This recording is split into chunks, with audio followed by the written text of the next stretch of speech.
You had one eye in the mirror as you watched yourself go out, and all the girls dreamed that they'd be your partner, they'd be your partner, and you're so vain. You probably think this song is about you. You're so vain. You're so vain. I'll bet you think this song is about you. Don't you? Don't you? Oh, you had me several years ago when I was still quite naive. When you said that we made such a pretty pair, and that you would never leave, but you gave away the things you loved, and one of them was me. I had some dreams, they were clouds in my coffee, clouds in my coffee, and you're so vain. You probably think this song is about you. You're so vain. I'll bet you think this song is about you. Don't you? Don't you? Don't you?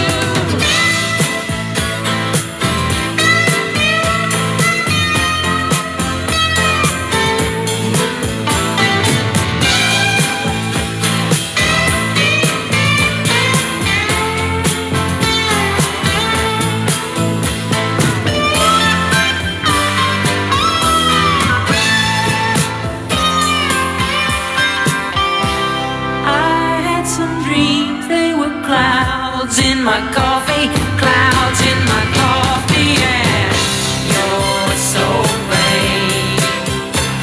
You probably think this song is about you. You're so vain. I'll bet you think this song is about you. Don't you? Don't you? When I hear you went up to Saratoga and your horse naturally won, then you flew your Learjet up to Nova Scotia to see the total eclipse of the sun. When you're where you should be all the time, and when you're not, you're with some underworld spy or the wife of a close friend, wife of a close friend, and you're so vain. You probably think this song is about you. You're so vain. I'll bet you think this song is about you. Don't you? Don't you? Don't you?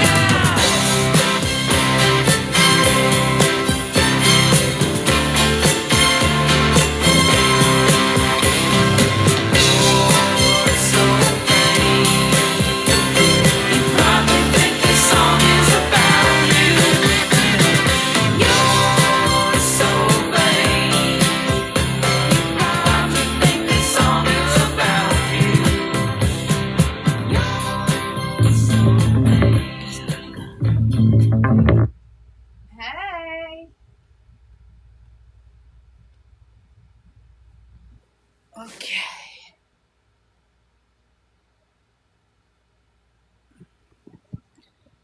How is everybody doing? Let me put my ears on.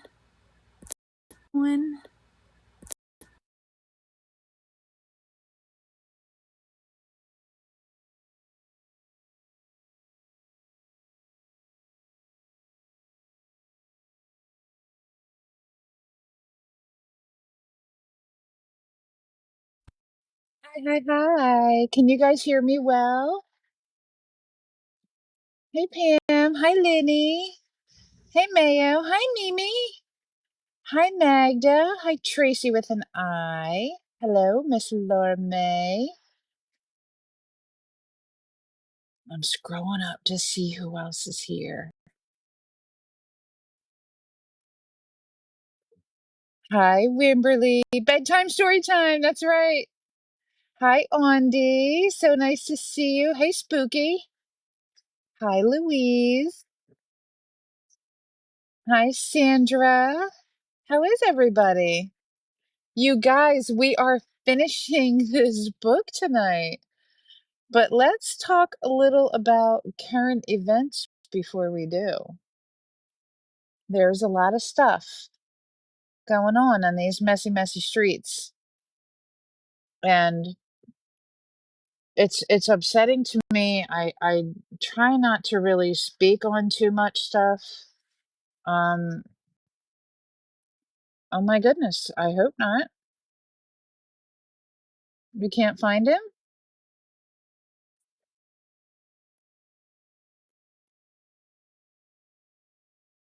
No, no, it's not. There's a whole pile on in another live. I heard. Hey, Cece. A girl had a full crash out about relationships and her reputation. Oop. I know there's a few people. Um, there's a lot of like weird, messy things going on. But what I mostly would like to address is um people kicking each other when they're down and targeting someone who is going through something is absolutely disgusting. Implying indirectly or directly that someone is lying about something really serious going on in their life is behavior that is just beneath humanity, and I can't really understand it. And once again, I'm glad I can't understand that. And here's the thing: once once you think that someone might not be telling the truth, good for you. Good for you. Everyone has an opinion. Everyone is entitled to one. Um, oh gosh, honey, no, I don't want to see your private life playing out like that, like they do to these other people, you know. Um, it's very sad to me. And as I was saying, like if you know something about someone that they're going through or that's going on, it's not an invitation to be mean and cold and meddle into their private life and talk about it on the internet, especially on a live, you know? Um, Everyone's entitled to an opinion, whether you believe something that someone is saying or not. Um, Nobody gives a fuck if you believe it or not. Truly. I sure as fuck don't give a fuck if you believe something I say or somebody else says or anything else. And the most disturbing part about all of it is that people seem to think that the world revolves around their opinion. And the sick part is that people sit and host lives and talk about people's private life that way. And once again, in a span of 2 weeks, I'm talking about people and humanity. And if you don't have anything fucking nice to say, when someone's going through something really fucking devastating, maybe you should just not say anything at all. Aren't you embarrassed? Aren't you embarrassed to be out here in front of the entire world and saying something really disgusting about someone's devastating private experiences that they're going through? Um, and you gather people around you because they may not like that person that you're talking about, you know? I mean, I can't, maybe it's just me. Maybe it's me. But there's children involved in one of the situations that I'm aware of. And you know, some of those children could be on the internet. They could be on this app. And hearing you say terrible, horrible, vile things about their mother and their father. And while sometimes the people who are involved and that are being spoken about, they may say that they don't care. They may show you that they don't care that about what people are saying. But at the end of the day, that person lays down their head on their pillow too, sometimes next to their own child. And that stuff may resonate in the back of their mind, the terrible, awful things that were said, sometimes by people that they used to be close to or that they thought were their friends, you know? And their children may hear that too, or their spouse may hear that too, or other people who know them or people in their family may hear that too. Why doesn't that matter to you when you're saying the types of things that you're saying?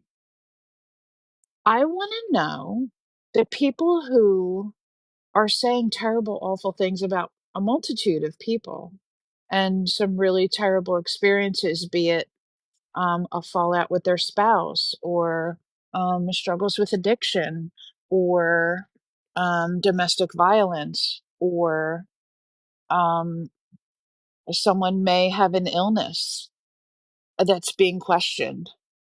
The people who are doing this, how would you feel if your words are being played, were being played across your dining room table in front of your family at a meal? That's what I really would like to know. I would like to know how you would feel and how you would act if your entire family was present to hear your words. And that, ladies and gentlemen, is how I would like to see people act when they're speaking about another person who's going through something really devastating. Suppose that was your sister or your brother or your best friend, or God forbid, your mother and or father or your own child. How about your own child? Many of us have children that are on this app that are adults and they see and hear the craziness. I mean, I have grown children that are like, "Mom, I have never heard people be so disgusting as they are in that area of TikTok. I've never heard of it." And like they creep around, their own little corners of the internet and the gamer communities and fashion communities and marketing and gardening and all kinds of different interests that they have and sports and all kinds of stuff, different types of communities. And they tell me about some of the things that go on in those communities. But when they talk about this community, the disgust across their face. Oh, and you're racist again? Me too, babes. It's okay. I know. They say that about everybody. It's like the new goat trap, you know what I mean? Anybody who knows you knows better. Anybody who's spent any time with you knows better. But like the things that are being said about people, I hope your family finds out about the things that you're saying. I hope that your family knows about the type of person that you are. And if they don't know yet, I hope they come onto this app and they find out. And I hope you spend the rest of your life backpedaling in an attempt to prove to your own family that you're not the piece of shit that you're playing on the internet. But maybe the piece of shit that you're playing on the internet is who you are in real life. Maybe that's actually who you are. And you only feel brave enough to behave that way behind a screen where no one can see your ugly face. Shame on you. Shame on you. Terrible, terrible stuff.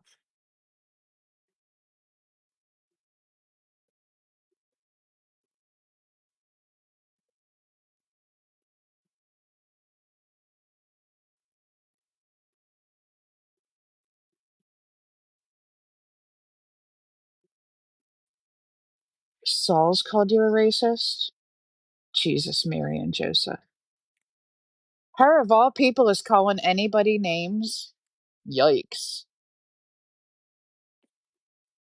I mean, once again, I'll just say consider the source. It's Saul's.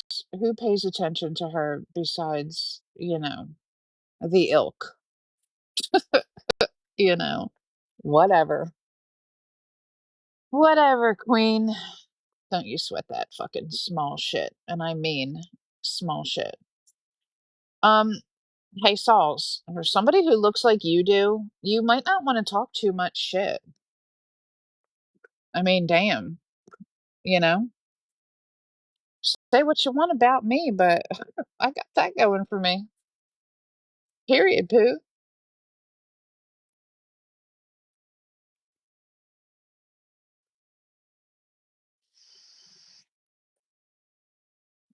Right, catfish. Hi, Bricky Fox. All right, shall we crack this book? I'm trying to keep the cat from stepping on the iPad. Right, exactly. I mean, honestly, it's not what I was expecting. I assumed all of the shit that Sauls talks about people and all of the judgment that comes from her pie hole. I assumed that she was probably tall, beautiful, and successful and, incredibly fucking hot. Unfortunately, that's not what I saw. Maybe I'm wrong. Maybe it wasn't her picture. Who fucking knows? Anywho, I don't want to waste my time talking about her or people like that. I wanted to make this statement um, about people speaking disgustingly about people who are going through a tragedy and difficult family times. No, she doesn't have anything better to do. She doesn't. She has nothing better to do. She's on the internet 24/7. One would assume that she's unemployed, and considering that the majority of her friends are, one would have to assume that she is too. It's sick. It is a cycle. It's sickening. It's sickening. Okay. Oh yeah, because she loves the drama. Yeah, of course. Yeah, I hear excitement in her voice when she's in drama. Is the comment? Yeah, of course. She loves the drama. She fucking loved it. She loves it. You know. Hey, Andy, you're back. But yeah, like this is what these people live for, and it's to stir up chaos. But guess what? Everyone's talking about everybody else's private business, and no one's talking about Gypsy off the internet. Back to work.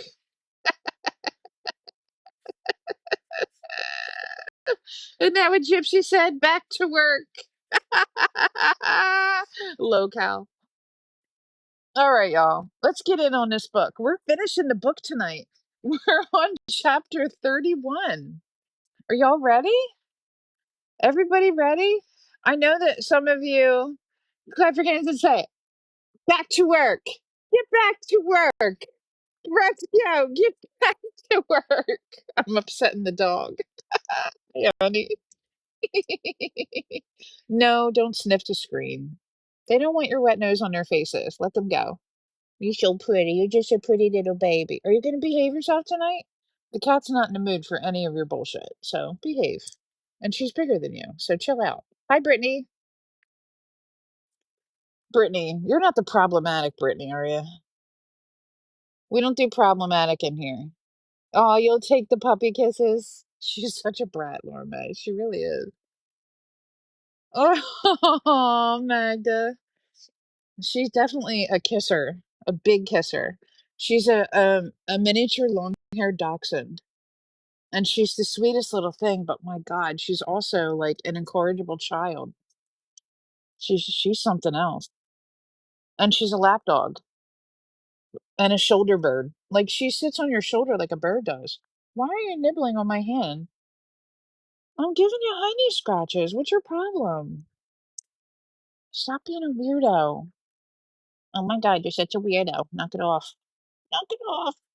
She had to take a nap for a little while because she was being bad. Does anybody have any of these? Your cat does that. You have a cat, Ian? What the fuck? How did I not? I didn't know that. I didn't know you had a cat. Wait, are you saying a cat because I called her a cat and she's a dog? Oh, little honey pot. Oh, your daughter's cat. Oh, I think I do remember you telling me that now. You have 4 cats? I have 6. Oh, I'm sorry, Anne. One of the cats I have was actually oh, that's interesting. Sounds like the boyfriend needs to go, not the cat. One of the cats we have actually was my son's cat, but he's bonded to. Oh, Cece, I know you got a whole farm. 4 cats, 11 dogs. Yeah, yeah. I have 6 cats, and my dog. You guys know my dog passed away May 30th, and but my daughter lives in the in-law suite, and hey, no, no, don't be biting that. What the fuck is wrong with you? Stop it. Your mom needs to send you somewhere to obedience classes. Knock it off. Um, so my daughter lives in the in-law suite, and so her baby is with her, and her that's the miniature dachshund, and she's just a sweet, sweet baby, and I love her to pieces. All right, y'all. See, it's funny how the amount of people in this room, it drops down when I'm not hollering about something. It's funny as hell, but that's okay. Not everybody wants to hear me read, and that's all right. Let's get to this book, y'all. Okay, last week we finished off um when they were getting out of the building, and they were talking about Adrian and how some people think that Adrian's a saint and he's not, and then they were wondering if Adrian was actually going to go away, right? So that's how chapter 30 finished. Excuse me, miss. Move. I can't, I need to be able to see the screen. Okay. I just want to check. Thank you, Pam. I just want to check. Oh, I know the ball python. And your profile picture of his little face is so pretty. And you guys know I have a new baby, right? I have Remy, my new baby. He's an orange kitten. He's a total ginger. He has a total sweet ginger personality. He's so sweet and so affectionate. And we named him Remy. And he's such a lover. He's still living in the powder room for the most part, and he comes out in small doses to run around. It's going really good, Laura. He is such an affectionate little baby. I mean, he's always purring and rubbing on you. And he's used to the house now, like the noises of the house. He's a little less skittish than he was because he was born to an outside cat. She was feral, and she's at like my favorite antique store. And I would always go out back and see her. And, she turned up pregnant. And I was like, how is this baby not fixed? This is insane. She hangs out here. So we got her fixed after she had her babies. And all of her babies are now adopted as far as I know. I got the last one. There was another one who's very skittish, who was taken home by one of the employees of the antique store to be socialized. But I do believe that that woman is going to keep that baby. Oh, thanks, Magda. We have a big house, so like some people hear 6 cats and are like, "Oh my God, your house must smell like kitty litter and cat piss." No, motherfucker, I don't. I am a clean freak. My house is not scented in that manner at all. In fact, my house most of the time smells like amber and peony. It smells really good. And witchy shit, Okay, y'all. Chapter 31. Ready? A week after the fire, Conifer still felt bruised. You'd think the village would quieten, but the opposite happened. Curtains never stopped twitching. Neighbors wouldn't stop speculating, and the smell of burnt varnish still clung to people's coats. Phoebe had stayed at Jen's house longer than she planned. Jen insisted on it, just until Carmine sleeps properly again, and Carmine had practically begged her to. Even Eric slept with the hallway light on. Jen's garden was still littered with fire-damaged confetti. And Adrian, well, he'd moved in as if the place belonged to him. Not officially, not verbally, but his suitcase was parked in the hallway. His shoes were by the mat, and his toothpaste was by the sink. He brewed tea every morning and called everyone hun, like he'd earned the right. Phoebe hated it. She hated the way he kept watching the windows. She hated how he asked every time she reached for the door, "Where you going, hun? How long you gonna be, hun?" Like she needed permission. On the fifth morning, Jen was out getting groceries with Carmine. Adrian was humming in the kitchen, and that was precisely when Phoebe snapped. She grabbed her coat. Adrian appeared instantly. "Where you off to, hun?" He leaned close, like he was reading her pupils. "I'm going to check on Jacob," Phoebe said flatly. His smile twitched. Not a big reaction, just a tiny displaced flicker. "Oh? What for, hun?" "Because he just lost someone." Adrian nodded once, slowly. "Be quick, all right, hun? I'll worry." Phoebe left before she told him where to shove his concern. Jacob's house felt like someone had drained it of oxygen. He opened the door, looking 10 years older, cheeks sunken, eyes bloodshot, wearing the same hoodie she'd seen him in at the hospital. "Phoebe, hey!" He tried to smile, but half of his face didn't cooperate. She hugged him without waiting for permission. Inside, he collapsed onto his sofa like his bones hurt. "Jen told me Tom's barred from the area," he muttered immediately, voice flat. "Good. He should be in a hole somewhere." "Hey, what? I know you don't have my flip-flop, child." "You know, I'm about to rearrange your attitude. You better leave my shoes alone. These are Nanny's favorite flip-flops. Don't do that." "Crazy little girl." "I know you're a dog, but you know better. Stop it. Don't take my stuff." Sorry for the interruption.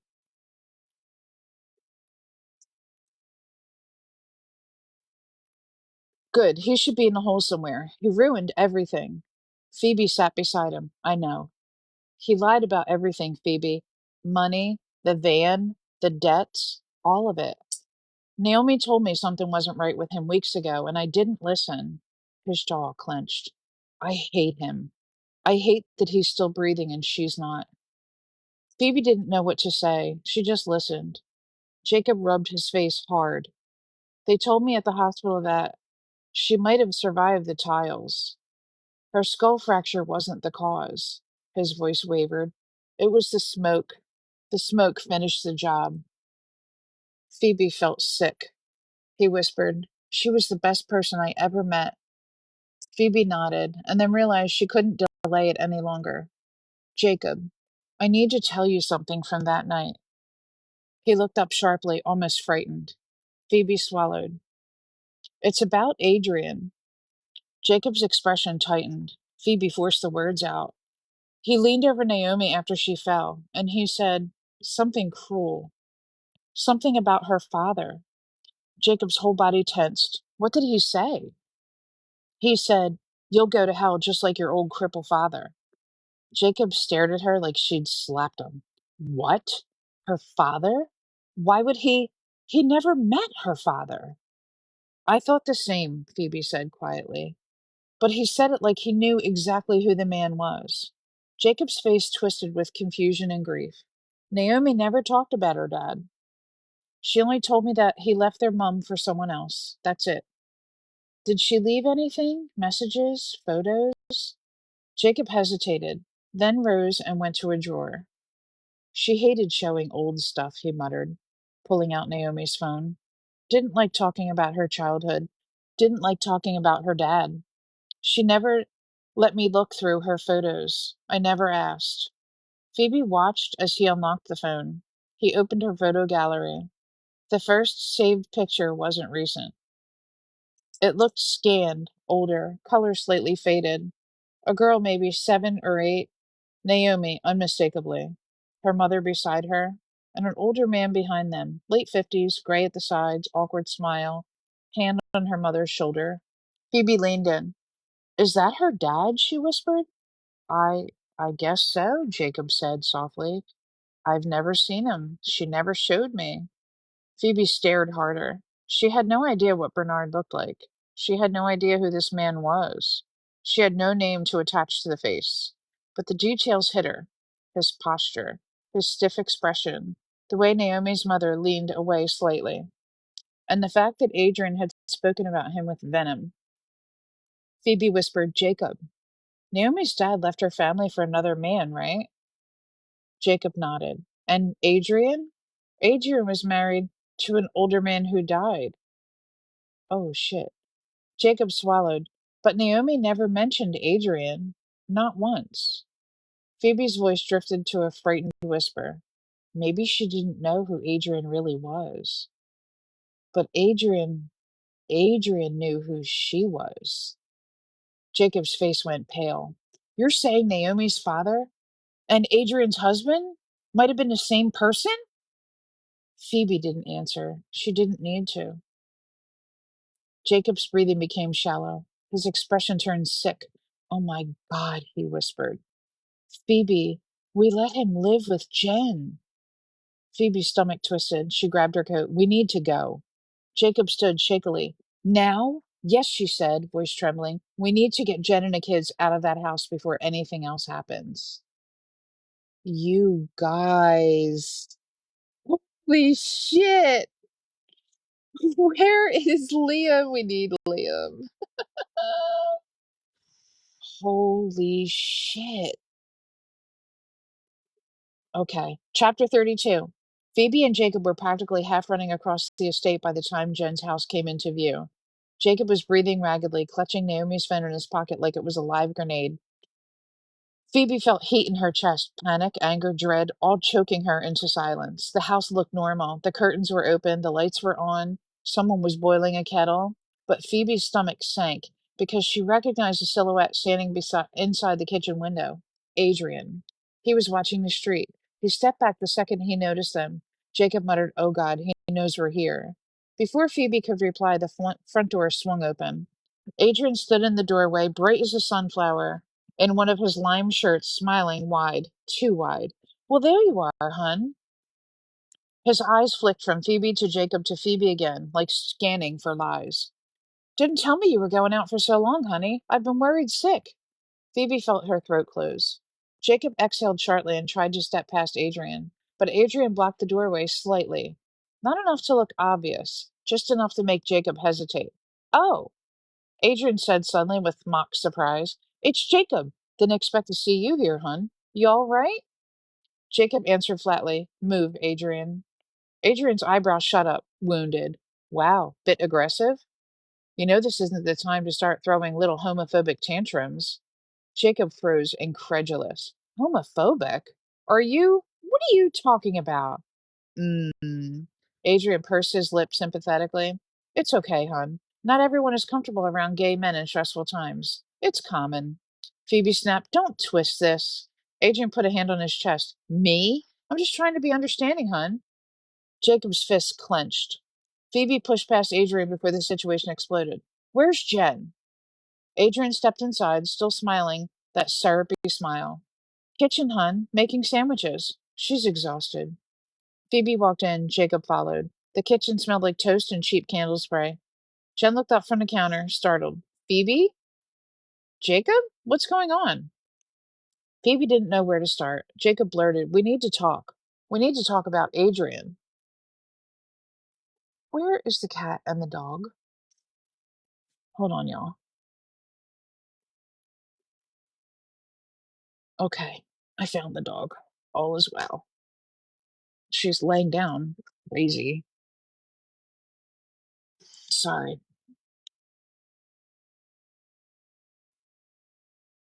Jacob blurted, We need to talk about Adrian. Jen's whole face hardened instantly. No, no, stop right there. She shook her head. Adrian saved my kids. He got the bathroom door open. He's been looking after us. Phoebe swallowed. Jen, listen. No. Jen stepped back, hands trembling. Tom poisoned my life for months, and Adrian was the only one who protected us. I'm not hearing any more accusations. Not today. Phoebe felt sick. Jacob looked helpless. Behind them, Adrian leaned against the doorframe, arms folded, sipping tea loudly. You heard her, hon. She's had enough drama. Phoebe turned. Where are the kids? Adrian answered before Jen could. Carmine's upstairs journaling or whatever she does. Eric's playing a game. I've kept them both calm. The way he said I've kept them made Phoebe's skin crawl. Claiming them, placing himself in charge. Jen wiped her eyes. Phoebe, please don't start anything. But Phoebe couldn't let it drop. Jen, he's not who you think he is. Adrian laughed lightly. This again? Jen, darling, you've been under stress. Trauma does. Adrian, Phoebe snapped. Shut up. He stiffened, smile faltering for the first time. Jen gasped. Phoebe! But Phoebe walked past her and headed upstairs. Carmine's door was ajar. Phoebe knocked softly, then peeked inside. Carmine was sitting on the floor, laptop open, headphones on. She pulled one ear cup away when she saw Phoebe. You all right? Phoebe whispered. Carmine hesitated, then nodded, then shook her head. Everyone's pretending everything's fine, she said, quietly. But it's not. Phoebe sat beside her. Carmine lowered her voice. I didn't want to say anything in front of Jen, but Adrian's been weird. Phoebe's chest tightened. How? Carmine glanced at the door, then whispered. He kept knocking on the bathroom door when I was in there, asking if I was okay, asking if I wanted company. And he called me hun twice. Phoebe felt her blood freeze. He told me that families need to stick together now. And he winked. Phoebe stared at her.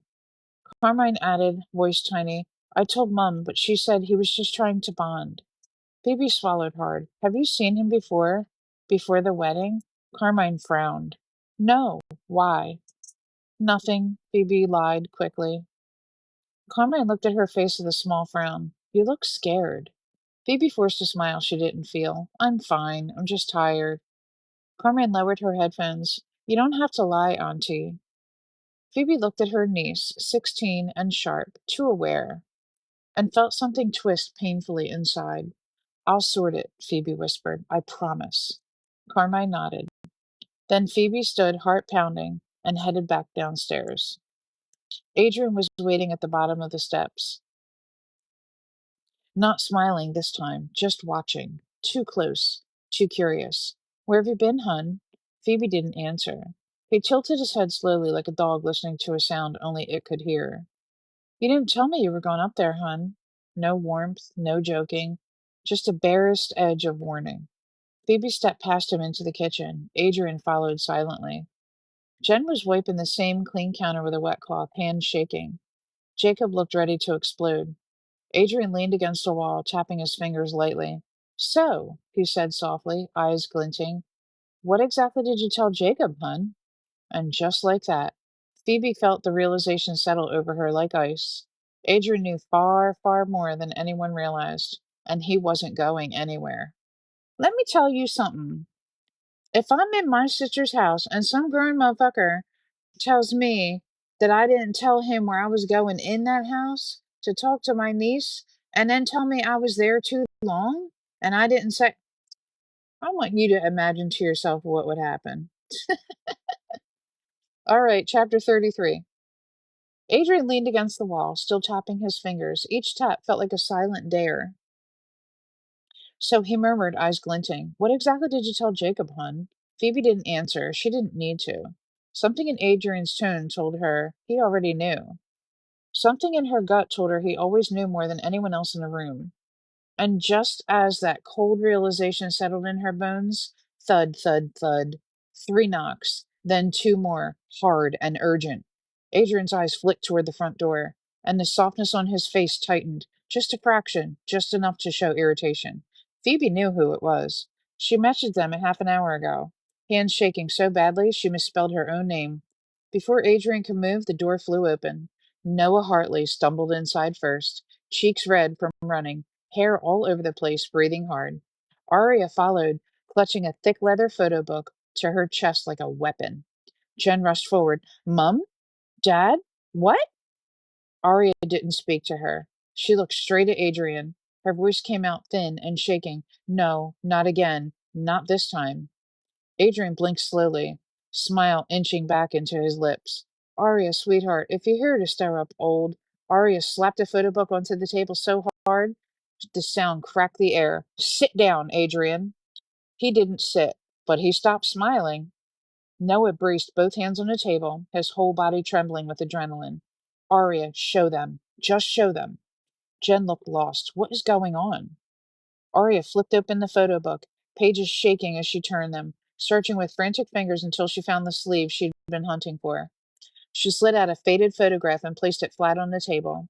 Jacob leaned over first, then Phoebe, then Jen, and she gasped, loud and sharp, hand flying to her mouth. The picture showed a much younger Adrian, early 20s, blonde, sharply dressed in a varsity jacket, toned and confident, standing beside a frail older man. Adrian was kissing the man's cheek, but not softly. It looked more like a victory pose. The older man, Bernard, looked smaller beside him, hunched slightly, with tired eyes and a weak smile that didn't quite reach them. Jen whispered, Oh my God, that's really him. Phoebe swallowed hard. She took Naomi's phone from Jacob's hand and pulled up the photo of Naomi as a child. Naomi, her mother, and the older man standing behind them. She placed the two photos side by side on the table. It was the same man, the same weary eyes, same posture, same jawline. Jen's voice cracked. That's Bernard. That's literally Phoebe. That's the same man. That's Naomi's dad. Phoebe nodded, throat dry. And Adrian's husband. Jacob swore under his breath, backing away from the table. Aria pressed her shaking fingers to her lips. I told you girls he was dangerous. I told you. Adrian stepped closer, face still but eyes storming. You're all looking at those photos like they prove something. They don't. Noah snapped. They prove everything. Adrian tilted his head. It proves I loved him. That's all. Jen's voice broke sharply. You force fed him coffee, Adrian. Adrian's expression barely twitched. He had a weak heart. I told you that. Phoebe stared at him. I told you he had a heart attack, Adrian corrected. Because he did. Jacob hissed. You killed Naomi's dad. Adrian's jaw tightened just once, before he tried to smear the moment over with a laugh. Oh, Jacob, hon, you sound like you're trying to to turn this into a homophobic witch hunt. Jacob snapped. Shut up with the homophobic crap. I don't care who you sleep with. You're a psychopath. Adrian's smile vanished completely. The room fell still. Phoebe felt a cold trickle down her spine. Jen backed closer to her parents. Why didn't you tell us Naomi's father was Bernard? Aria answered softly, Because we didn't know Naomi. We didn't know anything about her. And we thought Bernard's death ended everything. Noah added through clenched teeth, We hoped it ended everything. Phoebe looked at Adrian, really looked, and realized something horrible. He wasn't shocked. He wasn't confused. He was bored, like the truth was an inconvenience. He finally spoke. His voice was low. Bernard made choices. I made choices. And now you're all sticking your noses into things that you don't understand. Phoebe stepped forward. Her voice wasn't loud, but it cut through everything. Why were you so desperate to know where I went today, Adrian? He smiled, but his eyes didn't move. Because, hun, you're the only one in this house who still thinks for yourself. Phoebe felt sick. Jen looked between them all, tears brimming. Everyone stop. Just please stop. But Adrian kept staring at Phoebe, unblinking, as if the rest of the room had ceased to exist. Chapter 34. Jen stood there gripping the back of a chair, like it was the only thing keeping her upright. Her eyes darted between Adrian, Phoebe, her parents, and Jacob, trying to piece together something that made any sense. Adrian didn't let her. He stepped away from the wall and straightened his shirt calmly, then placed one hand on the back of Jen's dining chair, like he owned the room, like he belonged here more than any of them. Jen, hun, he said softly, you're trembling. Come here. Jen flinched backward. Adrian raised both palms in innocent surrender. See, this is what trauma does. It scrambles reality. It makes good people turn on each other. Phoebe scoffed. Oh, you're unbelievable. Adrian's head snapped toward her. His smile didn't slip, but something in his eyes sharpened to a blade.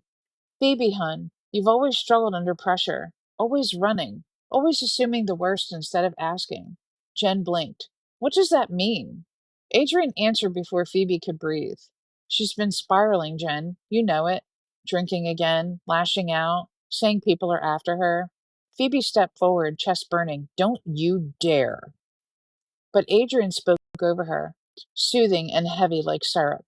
She didn't tell anyone where she was going today, left me worrying sick, left you worrying, then turns up shaking, dragging Jacob along, stirring up chaos. And for what? A couple of old photos? Jen looked between them, confused and torn. Phoebe's voice rose. Adrian, stop twisting this. You wanted to know where I was because you didn't want me talking to Jacob, because you didn't want anyone putting the pieces together. Adrian turned to her slowly, one eyebrow lifting, pitying. Phoebe, hun, you really need to ask yourself why you're doing this. Why you're inventing stories to feel important. Phoebe's mouth fell open. Jen whispered, Phoebe, is that true? Are you? No! Phoebe yelled louder than she meant to. Jen, for God's sake, think! He's been hovering around your family like it belongs to him. He followed me to the door. He demanded to know where I was. Phoebe, Adrian interrupted gently. Do you hear yourself? You sound paranoid. Noah slammed his hand on the table. That's enough, Adrian. Adrian ignored him completely. His he kept his eyes on Phoebe, soft, injured, as if she had wronged him. Hun, he whispered, what you're feeling is fear. And instead of dealing with it, you're projecting it onto me. It's sad. Phoebe stared at him, speechless. He turned to Jen. And look what it's doing to your family. Look at the state she has everyone in. Look at how much pain she's stirring up. Over what? Jacob took a step forward. Mate, shut your damn mouth. Adrian held up a hand like stopping a child. Ah, Jacob, hun. I understand you're grieving, and grief makes people lash out. Jacob bristled. Don't you dare talk about Naomi. Adrian tilted his head. Then don't drag her into your anger at me. Phoebe barked a laugh. You dragged her into it, Adrian. You brought up her father that night. Jen snapped her head toward Adrian. What? You said something to Naomi? Phoebe nodded. When she was unconscious, he leaned down and Adrian stepped closer to Jen before Phoebe could finish. Jen, hun, she's lying. No, I'm not, Phoebe shouted. Adrian touched his chest, wounded. You think I would insult an unconscious girl? After everything we'd just been through? Jen, look at me. Does that sound like something I would do? Jen stared at him, lost. Phoebe could see her folding, frightened, overwhelmed, tilting toward the person who sounded calmest. Adrian sensed it and pushed harder. Jen, hun, she's been unstable since the wedding, since before. The drinking, the anger, the resentment over the house. She's projecting it all here. Phoebe's entire body went cold. Jen whispered, Phoebe, you did drink that night. Jacob stepped in. No, no, don't let him do this. He's flipping this. It's what manipulators do. Adrian snorted. Manipulators, please. I'm the only one who's been holding this family together for a week. He tucked Jen's arms gently. She shook beneath his hand but didn't move away. Phoebe stepped closer, voice cracking. Jen, please. He's twisting everything. You know me. You know when I'm telling the truth. Adrian let out a long, slow sigh. Hun, this is exactly what you did back then. When things got hard, you blamed your sister. You blamed the world. You blamed the bottle. Now you're blaming me. Phoebe froze. Jen slowly raised her eyes to Phoebe. Phoebe, did you message Mom and Dad because you thought Adrian was dangerous? Or because you wanted to hurt him? Phoebe's heart plummeted. No, Jen, no. I called them because we found a photo of Bernard and Adrian cut her off, gently but decisively. Jen, you told me the Bernard story last week, remember? How he died, how awful it was? Phoebe's just poking old wounds. Jen's lips trembled. She clutched her sleeves tightly, and then, creak, they all turned. Carmine was halfway down the stairs, pale, eyes wide, hands shaking from what she overheard. Adrian smiled up at her, soft, warm, too warm. Oh, sweetheart, come down. No one's angry. Your auntie's just confused. Carmine didn't move. Phoebe felt a surge of panic. Carmine, stay right there. Don't go near him. Adrian's smile sharpened. See, Jen, she's scaring the kids now, too. Carmine whispered, voice tiny and horrified. Auntie Phoebe, is he lying? Jen cried out, overwhelmed. Stop! Everyone stop! I can't hear all this all at once. Adrian stepped forward, hands raised soothingly. Jen, hun, let me handle it. I'll calm them. Phoebe lunged in front of him. No, you're not touching them. Adrian's smile finally dropped. What replaced it was cold, flat, deadly. Phoebe, step aside. Phoebe didn't move. Adrian's jaw ticked, the first crack in his mask. And that's when everyone realized he wasn't calm. He wasn't harmless. He was cornered, and cornered people were very dangerous. Chapter 35. Jen stood there gripping the back of a chair like it was the only thing keeping her upright. Her eyes darted between Adrian, Phoebe, her parents, and Jacob, trying to place together something that made any sense. Adrian didn't let her. He stepped away from the wall and straightened his shirt calmly, then placed one hand on the back of Jen's dining chair, like he owned the room, like he belonged here more than any of them. Jen, hun, he said softly, you're trembling. Come here. Jen flinched backwards. Adrian raised both palms in innocent surrender. Why do I feel like I read this page?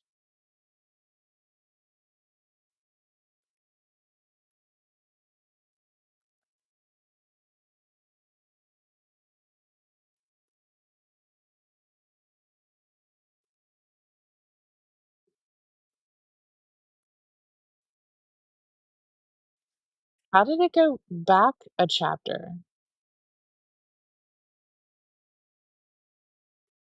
Or it repeated a chapter, I think. All right, hold on. Okay, chapter 36. Nobody moved. Adrian stood in a kitchen doorway with his hands clasped calmly behind his back, blocking the only exit like a doorman at a club he owned. The airway felt the air felt thick, heavy, almost buzzing. Phoebe could hear her own pulse in her ears. Jen was barely upright. Carmine clung to the banister, trembling. Arya held Noah's sleeve, like she was afraid he'd collapse. Jacob looked ready to explode. Adrian exhaled, long and slow. All right, hun, he said softly. Since we're airing out the past, let's talk about Bernard. Jen winced like he'd stabbed her already. Noah tried to step forward, but Arya held him back. Phoebe swallowed hard. Adrian, don't. He ignored her. You all think you know what happened to him. You think you've pieced it together. The coffee, the shock, the heart giving out. Phoebe felt her chest tighten. Jacob closed his eyes. Carmine whimpered. Adrian smiled, a sharp, pitiless slice of smile. But that wasn't the whole story. Stop, Jen begged, voice cracking. Please don't. Bernard didn't die from the coffee, Adrian said calmly. That's just what people assumed. A convenient story. You all love convenient stories. Noah barked. Then what happened? Adrian leaned forward, voice dropping into a low, intimate murmur. He begged me not to leave him. Silence. He let it stretch, enjoying the effect. He'd lost everything. His business, his family, his health.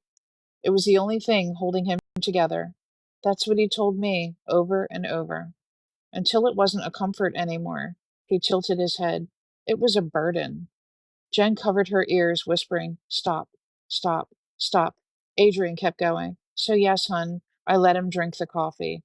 But I didn't force it. I didn't push it down his throat. He wanted to go. He practically begged for it. Jacob's breath hitched. You absolute monster. Adrian's smile turned cold. Careful, hun. Jen sobbed into her hands. Carmine tore her eyes away and ran up the stairs, disappearing around the corner. The sound of footsteps echoed, fast, frantic. Carmine! Jen tried to run after her, but Adrian casually extended an arm, blocking her path. Let her have a moment, hun. She needs to think. Noah shoved Adrian's arm away. Do not touch her.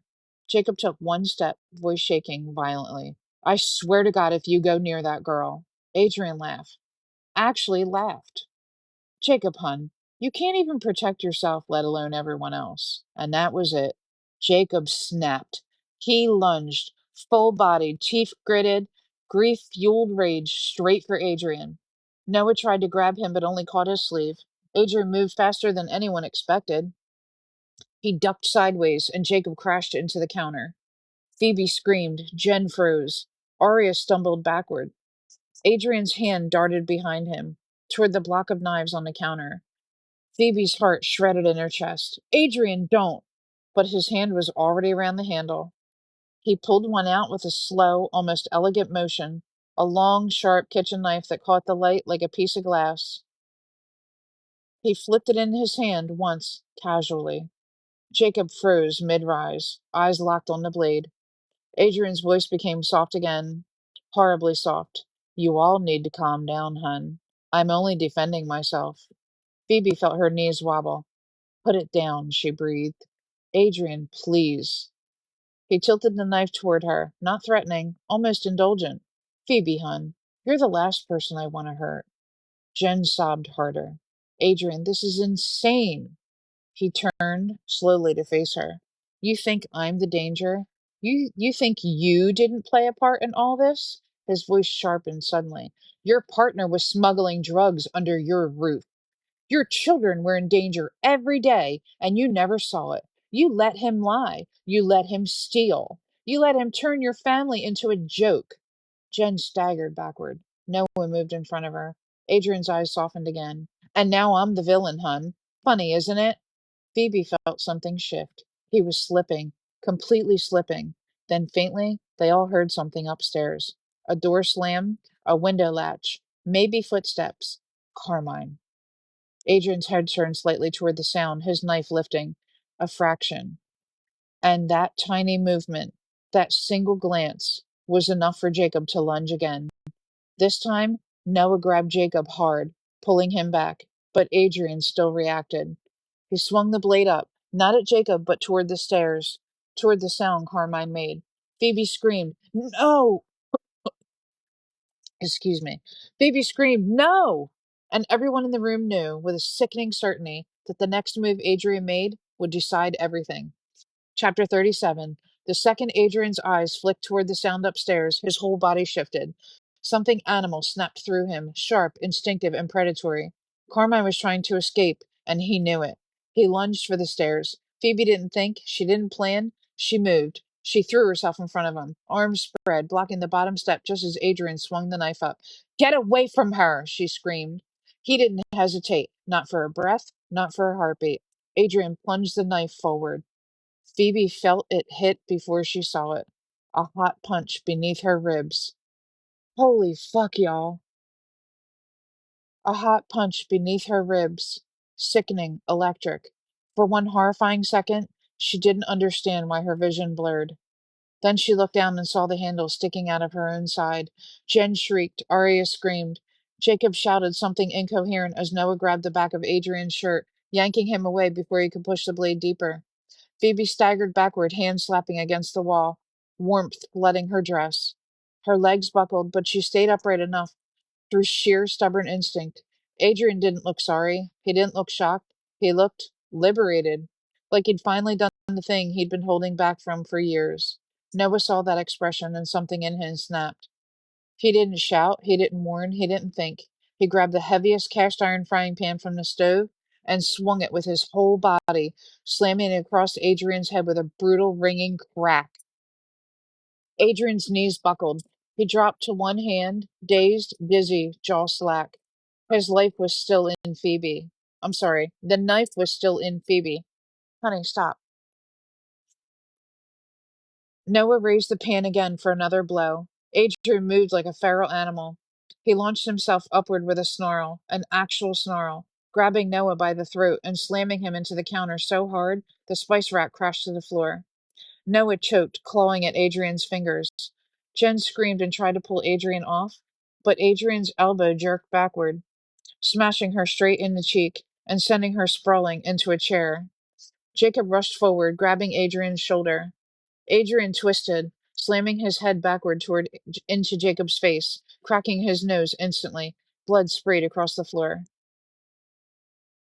Oh, hold on, I got a puzzle. Stop it, honey. You're annoying the shit out of me.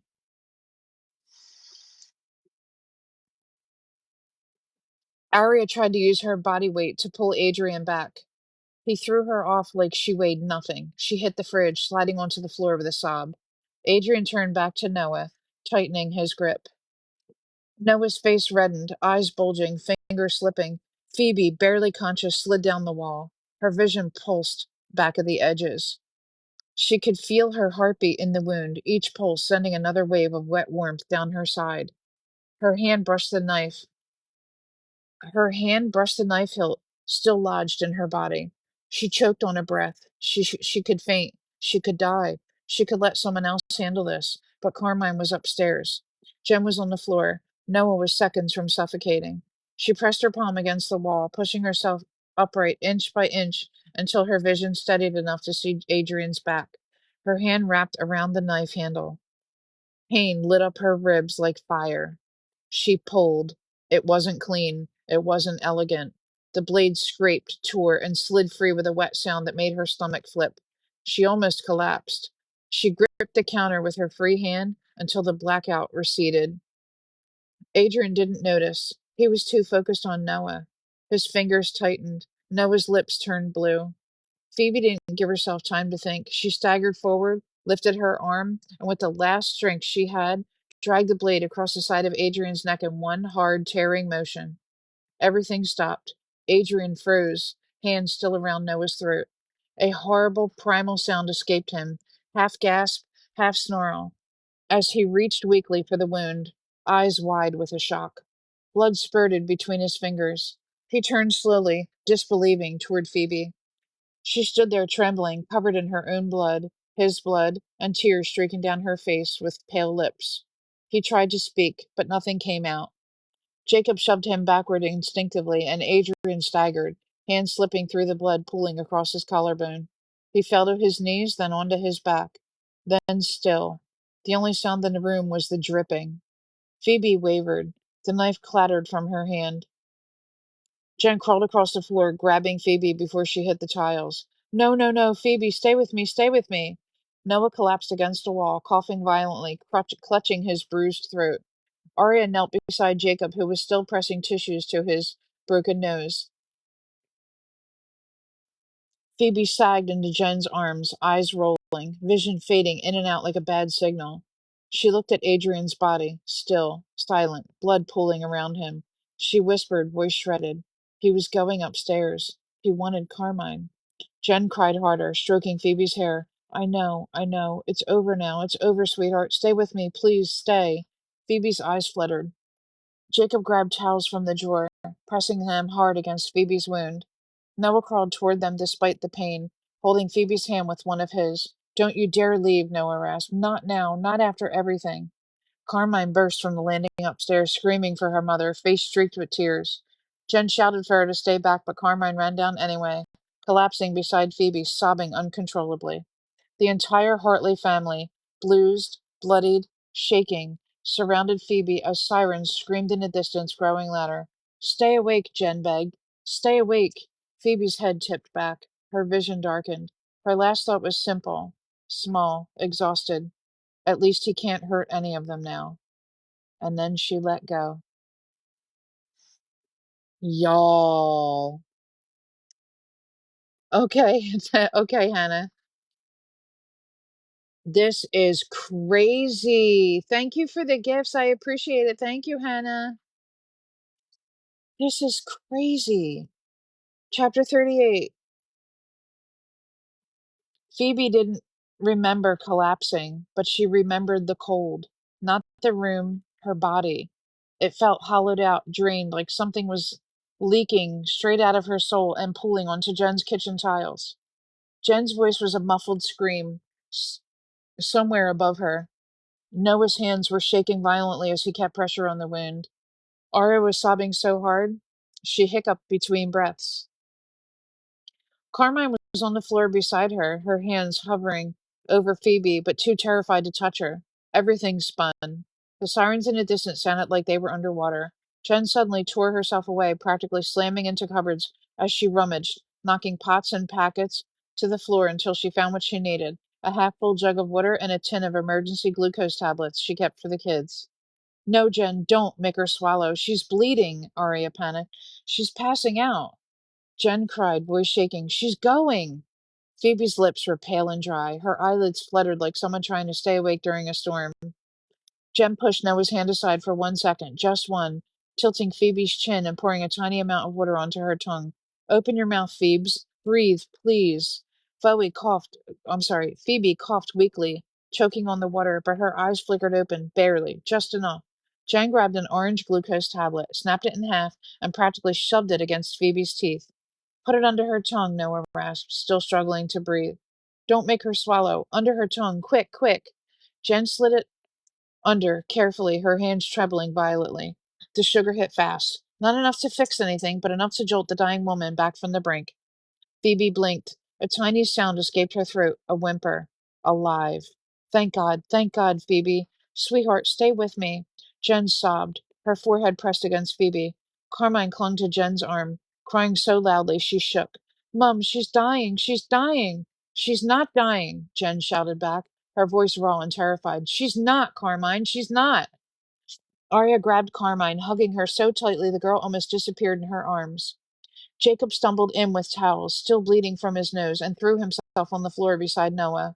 Is she awake? He demanded. Is she? Phoebe! Phoebe, can you hear me? Phoebe tried to speak. A crack of air escaped her lips, nothing else. Jen pressed her cheek against Phoebe's tears, dripping onto her skin. Stay awake. Don't you dare fall asleep on me. Look at me. Look at me. Please look at me. Phoebe's eyes rolled weakly toward her sister, a faint smile, barely there, fragile as glass, trying to form. I'm here, she whispered, almost inaudible. Jen burst into sobs, relief and terror mixing so violently she almost threw up. Noah took over pressing the towel again, his face gray from his own injuries. Ambulance is 3 minutes out, he wheezed. Don't let her go. Carmine stood, shaking uncontrollably, staring at the blood-smeared floor. She whispered, over and over, it's my fault. He went upstairs for me. It's my fault. Jen snapped her head up so sharply her hair stuck to her tear-streaked face. Don't, she growled. Don't you ever say that again. He went for all of us, not just you. Carmine sobbed even harder. Arya kept rubbing Carmine's back in frantic circles. Phoebe's breathing shallowly steadied. Barely, the glucose giving her enough of a spark to keep her awake, to stop her slipping off into the black. She blinked up at the ceiling, tears sliding sideways into her hairline. Everything hurt. Everything was noise, light, pain, people crying her name. She tried to lift her hand. It twitched. Only that. Jen grabbed it instantly. I've got you, she whispered. I've got you. Just stay with me. The ambulance is coming. Just a little longer. Phoebe looked up at her sister, at Jen shaking hands, her blood-smeared blouse, her wild, terrified eyes. A tear slipped from Phoebe's lashes. Jen, she whispered. Jen leaned close, desperate. I'm here. What? What is it? Phoebe took a long, shaking breath. Don't let him hurt Carmine. Jen broke completely, sobbing into Phoebe's shoulder. He won't. I swear on my life he won't. You saved her. You saved all of us.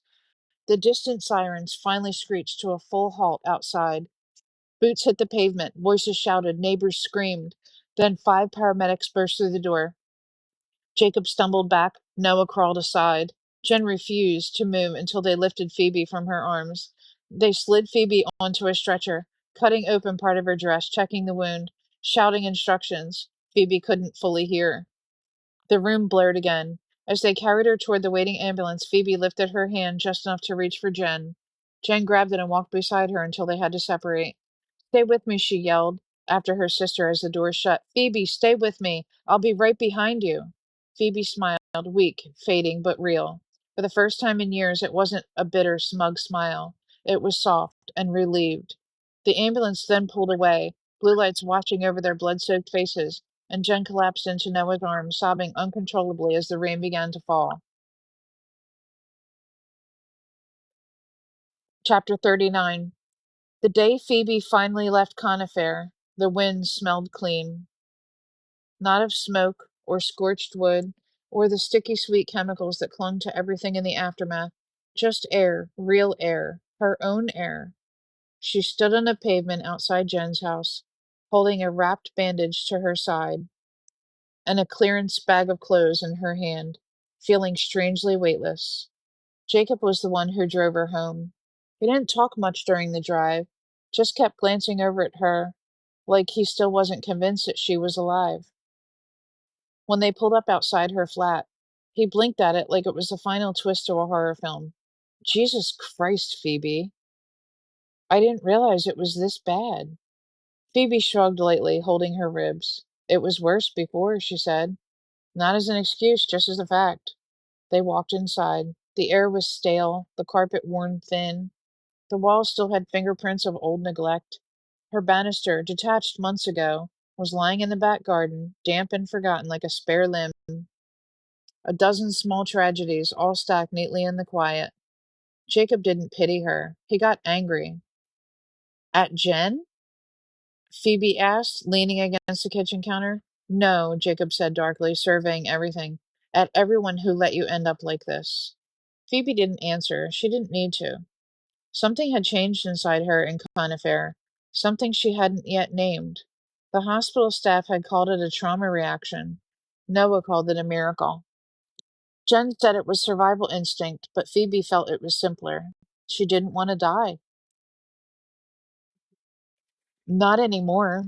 Not quietly, not slowly, not out of neglect, not at the hands of anyone else's convenience. She wanted to live. Properly. Jacob rolled up his sleeves, grabbed a bin bag, and began clearing out the debris of her old life. Empty bottles, chipped plates, boxes she'd stopped opening because nothing good was ever inside them. Phoebe watched, a strange warmth crawling up her chest. Not romantic, not familial. Something rarer. Someone giving a damn. Then Jacob went into the garden, lifted the old stair banister like it weighed nothing, carried it inside, and set it against the wall with purpose. You kept it, he said, softer now. Phoebe nodded. Didn't want to throw it away. Then let's put it back. He drilled it in carefully, making sure it was secure. Not just upright, but safe, solid, trustworthy. It felt symbolic in a way neither of them said out loud. The place looked different already. As dust settled, footsteps sounded outside, light ones, hesitant ones. Jen's knock followed. Phoebe opened the door to find Jen standing there with Carmine and Eric behind her, both kids looking quieter, gentler, older somehow. Jen's eyes were swollen, her cheeks still bruised. She looked at Phoebe like someone looking at a ghost had personally begged the universe not to take. I owe you everything, Jen said, immediately, without preamble. Everything. You saved them. You saved me. I can never, never repay that. Phoebe glanced at the kids. Carmine stepped forward and wrapped her in a tight hug. Eric followed, clinging to her waist. Jen wiped her eyes. I spoke to the solicitor. I'm giving you back your share of the house. Phoebe's stomach twisted. No. Jen blinked. But Phoebe. No, Phoebe repeated, gently but firmly. Keep it. I'm staying here. This is my home. I'm fixing it now. Jen's lip trembled. She nodded. Jacob folded his arms, half guarding, half approving. Carmine stayed beside Phoebe, holding her hand until Jen called her back. I'll see you tomorrow, Jen whispered. Yeah, Phoebe said quietly. Tomorrow. When the door shut, the flat felt warmer than before. Not full, but no longer abandoned. Jacob stood beside her. You good? Phoebe exhaled slowly. Getting there. They sat on the sofa, her sofa, in her house, in her life, still hers, and listened to the silence. It didn't suffocate anymore. Weeks ago, if anyone had told her she'd survive an explosion, a stabbing, a murderer uncle, a collapsing wedding hall, and a siege by strangers, she'd have laughed in her face. But Conifer had always been that way, hadn't it? A place coated in pine-scented politeness, where something rotted beneath the floorboards. A place where secrets drowned people more effectively than fires. A place built on lies, hidden deals, drug farms, corruption, and fragile glass, all disguised as new build perfection.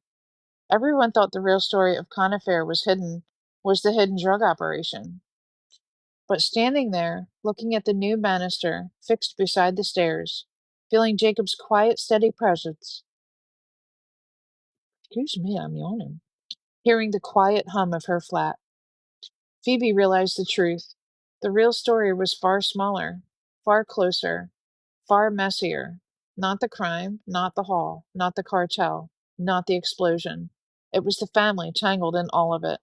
The love, the betrayal, the history, the mistakes, their survival. Conifair wasn't just a memory, it was a mirror.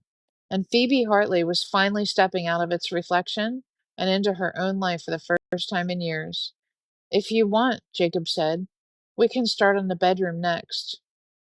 Phoebe smiled, softly, truly without bitterness. Yes, she said, let's fix everything. And for the first time in a long time, she believed it. That's it, you guys. That's the end of the book.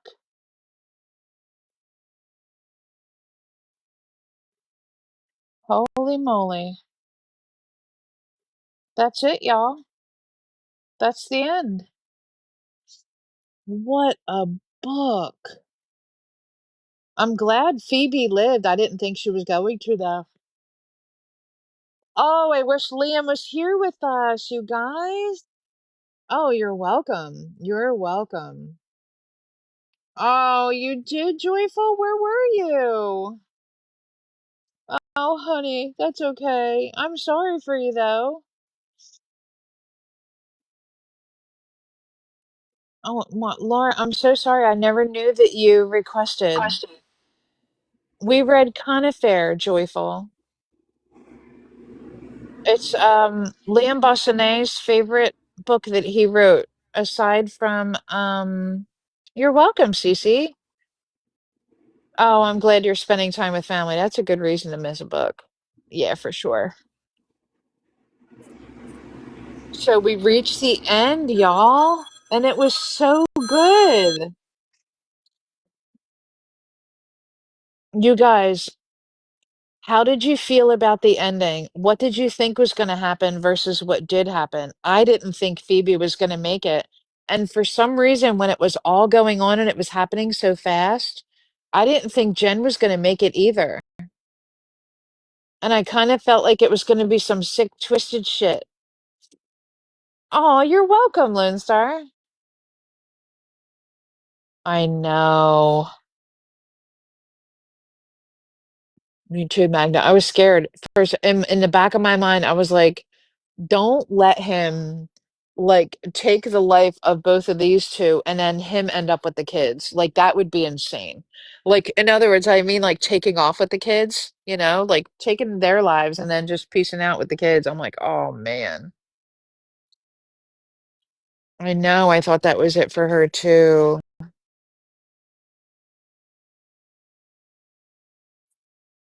Yeah, I was so worried. Hey, Laura. Sorry, my mom called. Oh, that's okay. That's quite all right. I wasn't sure. I didn't even like look at the screen very much. I didn't see that you had requested. I'm sorry. Well, I had just requested when you finished the book. Oh, okay. Gotcha.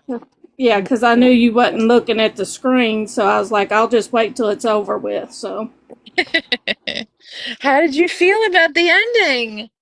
I'm so girl, happy she lived. I know, but for 1 minute there, I thought his ass is going to jump back up and attack her.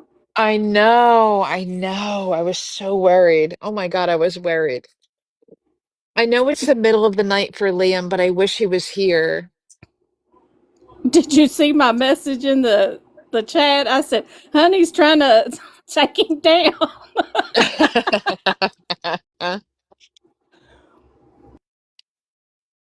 Poor guy. He might have forgotten or he fell asleep, you know what I mean? Did you end up finding his profile? No, Cece says she had to back out of the live in order to send it to him too. Because when I tried to send it to him when I was on the in the live, Uh-huh. it wouldn't let me find him. And then Oh. I had left your live and went and looked, and his account's still up, and I'm still following him. So I'm like, what the hell? But my TikTok's been acting crazy last couple days any damn way. Oh yeah. I mean, crazy, crazy. You better knock it off, honey. Oh my God. What does she want from me, y'all? Hi, Peep. I'm yawning so much. I'm so glad we finished that book. I cannot Now, believe that his lover was, well, his husband was old girl's dad. That yeah. blew my damn mind. I was like, what the hell? And apparently there was like a huge age gap between them too. Hi, Michelle.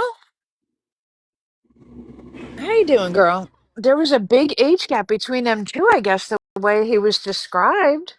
Right, because Because in the he was, picture they said he was there in like a varsity jacket and he was young and buff and a little old right. man. And then the picture that the mom had, Adrian was about 20, and he was probably close to what, 50 maybe? Because she said Right, he was that's what I was extremely thinking. older. Yeah.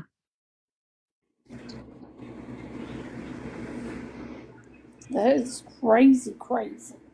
I have so many questions. I feel like this book might lead to another one. Girl, if you put So your that tongue in my mouth that's again, I'm gonna mess you up. that's why old girl was trying to push him in front of the damn tiles that was collapsing. She Uh-huh. knew who he was. She knew it. She knew it. That Naomi knew it the whole time. She knew it the whole time. That And is, she, and that's yeah, why she never talked about it with anybody. That's wild. That's right. wild. Because not only did her dad lose everything, including his family, she took her dad from her. It's so sad. Wow. Cece, what did you think? What did you think of the book? Hey, Yankee Cajun, how you doing, girl? We just finished the book. Thank you for the heart, me. Hey, comment section, how you doing? Pam, you might have to see if you can find the lives that you was reading the book and put it on your YouTube so everybody else can go to it and listen to it if they want. Oh yeah, I can do that. Oh, it was so good, Yankee. It was so good. We finished it. We finished Conifair tonight. Just a couple minutes ago, we're finished. Now I got to figure out what we're going to read next. I was thinking about reading Dee Dee's book again. I sure was. Because there's a lot of attention being brought to that book. I just might need to read that bitch again. And I For think everybody who missed it the first time. there's a couple people reading it right now, I believe. Oh, good. All right, maybe I won't then. That's good. I'm glad people are doing that. I mean, I'd give it like maybe a week or something, then maybe hmm read it again for people who haven't. But I could have swore I know at least one more other person's reading it, and Hey, then Steph. I know Anna was reading it because she was translating it over to Spanish for him. Right. Uh-huh. Yep. So And now the Spanish copy is out, which is fabulous. I have to wait until it's available in print and order some copies. And I want to make sure. How are you, Steph? I want to make sure that there's Spanish copies available at the local libraries also. There's a lot of Spanish speaking people in my area. And I'd like to make sure that Spanish copies make it to the library as well. That would be good. And I'm sure if they let me give them, the copies in English, they'll all take Spanish as well. So the one library. Aw, thanks, Steph. You did your brain scan today. Tomorrow is body and oncology Friday to see how far it spread. Oh, Yankee. We're here for you, sweetheart. I'm so sorry. My brother started his chemo 2 weeks ago. So, Did he? yeah. And how's he doing so far? He He's doing all doing pretty right? good. Yeah, he's Good. still the chemo is messing with his mouth. His mouth is like really tender. Yep. Mm-hmm. Uh but as far as like, you Thank know, you, Steph. uh how he feels, he's still feeling pretty good. So, Good. I'm glad.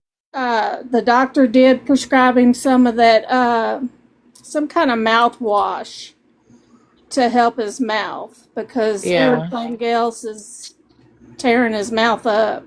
Yeah, they have some medicinal mouthwashes that will help him, Yeah. especially like a magic mouthwash. It'll help keep it moist but pain-free, you Yeah, I was know. telling my mom, I was like, because I think he has a couple places that's worse. And I told her that they have this stuff called canker. It's for canker sores. Yeah, I said, I used to get it, and it will numb that part and put like a film over it. That right. way, if you eat something, it doesn't aggravate it. I said he needs to Sure. look into getting some of that. Oh, poor guy. Yankee, honey, we'll be around, hon. We'll be here for you. We We got you, got, honey. yeah, we got you, girl.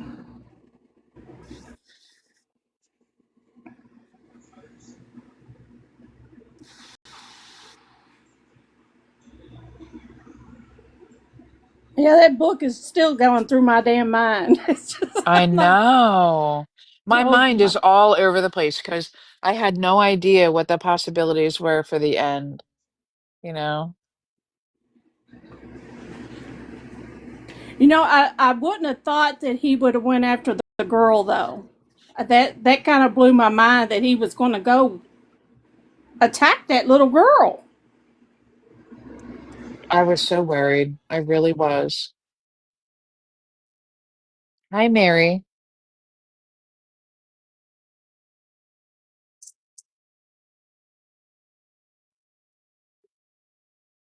Yankee, the best advice I can give you as someone who has been down in cancer treatment, um, honestly, honey, is let the people who love you be there to help you. Everybody will say, "Oh, we're here, we're here, we're here." Now, while I don't live near you and I can't physically be there for you, I can offer you confidential support. You can DM me, you can call me, you can do whatever it is that you want to do. But the people who are close to you, let them be there for you. Let them help you in any way that you might need. But the most important thing is remember that every day will be different. Oh, I'm so glad you do. Every day will be different, and you just got to take it one day at a time, one step at a time. And I just want to remind you that we're here for you. You're never, ever alone, and we'll be right here. I'll be thinking of you and praying for your strength and healing. And I hope that you can make this journey as peaceful as possible, you know? We'll be cheering you on from the sidelines, that's for sure. And I know you got this, girl. I believe in you. And we love you. We're going to be here with you. We love you, girl. Yeah, when my mom was going through leukemia, if it wasn't for two of my aunts, me and my dad would have lost our daggone minds. Hmm. Because, I mean, we took turns going up there. I had a kid, in elementary school, so it was hard on me to, go up there with my mom. My dad was disabled, and I mean, if it wasn't for them, I don't know what we would have done. Yeah. That she everybody can pull together when they really need to, you know what I mean? See, I isolated myself. Um, I quickly went from here's like a little brief synopsis of what happened. I went for my skin check. I had skipped a year, because it was during COVID. So I actually skipped 2 years. I skipped the spring of 2020 because that's when COVID just erupted. And I skipped the spring of 2021. And when I went in 2022, it was discovered that I had melanoma, um, and basal cell carcinoma. And that was on my head, like my scalp, and on my upper back, and a mole that I had on the center of my back, like right under where your bra line is. Um, I had removed 3 times in my life, and it kept coming back, as they often do. "Bitch, who you barking at? You better calm down. Nanny's telling a story. Stop it." You should see the way she's looking at me. "Do you need to go out or something? Are you good?" "Okay. You alright? You wanna go outside? Alright, let's go outside. Come on, we'll take the girls with us." "Oh, you crazy dog. Let's go." At least she tells me, right? So, I it it was for me, I just compartmentalize shit, and I'm just like, "Oh, okay, what do we gotta do? You're gonna cut it out?" Like, whatever. Well, I had no idea what I was in for. They sure did cut that shit out, and let me tell you something, it was not the way that I thought it would be. They took a large chunk of my back, and I had plastics um like skin graft that area of my back because it was such a larger area. I know she ain't coming back towards this damn window. I just want to make sure I don't lose signal with you guys. Um, so fast forward, I did it. I went through it. I had radiation and chemo. So I had a chemo cream type of stuff for my scalp. And that was pretty cool. Um, I had to rub it on my scalp pretty regularly. I still had to go every day, so that they could look at my scalp. And I had radiation, for my back. And throughout the process of it all, I wasn't feeling great in other ways. And so, oh, okay. I wasn't feeling great, but I was near the end. After a few months, I was near the end of treatment. I was getting pretty excited. I didn't have really bad nausea, but I had a different type of chemo. So the chemotherapy was a cream. The radiation is what jacked me up. Radiation made me very, very weak. Um, but I was okay. You know what I mean? I worked when I could. I went to my office and worked when I could, and I've had chemo before, um, for breast cancer, um, and that brought me a whole lot of nausea. So anyway, fast forward, um, I was getting a PET scan. You should see the cat. She wants to go in this one room so bad.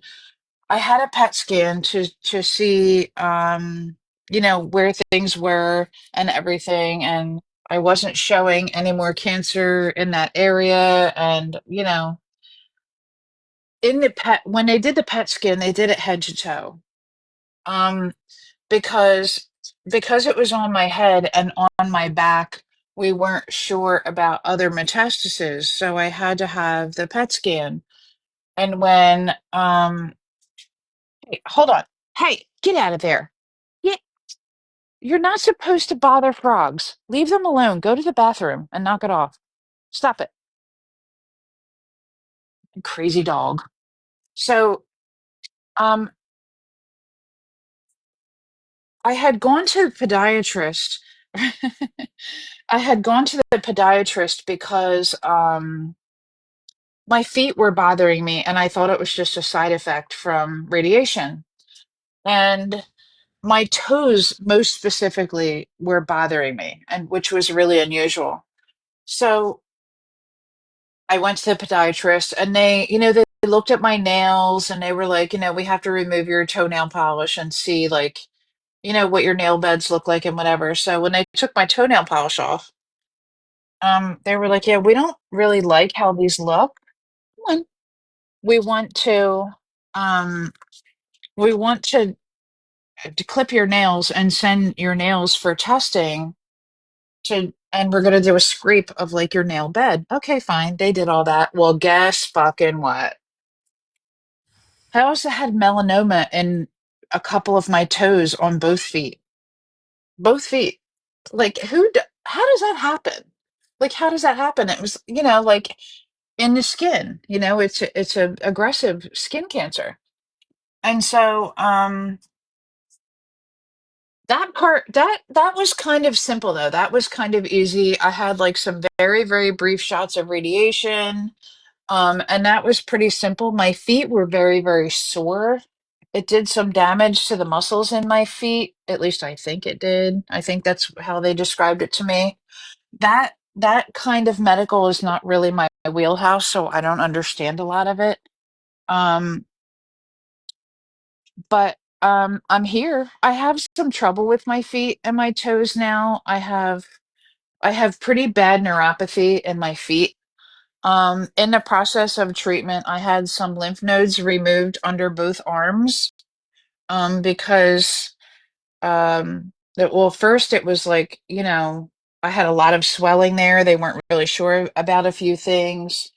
They detected some cells there, so they removed some lymph nodes under my arms, and that has left me with lymphedema in both of my arms and one of my legs, which is weird as hell. It's not severe, but in my arms, it's enough to bother me. I feel it. My arms feel heavy some days, and I have like my upper arms are a little saggy, and it's not like fat, it's fluid. You know what I mean? So, what are you gonna do? What's the matter, Mama? You hear this cat? You hear her begging me? But I'm here and I'm healthy and I'm okay, you know? Listen, y'all, I say this kind of stuff all the time. Thankfully, because I keep up on myself and I keep up with my appointments I'm supposed to keep up with, I have caught things pretty early. Um, I have had breast cancer 2 times. And the one time it was really, really bad. I was very young, in my 20s, and it was bad. Like bad to the point that so I'm oh, I see your question, Kenny. How long am I cancer free? Um, 2 years, 2.5 years. Yeah, 2.5 years.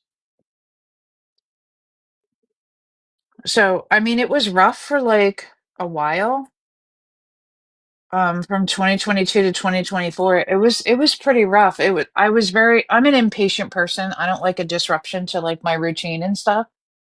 That kind of stuff bothers me and upsets me. Um, but I got through it.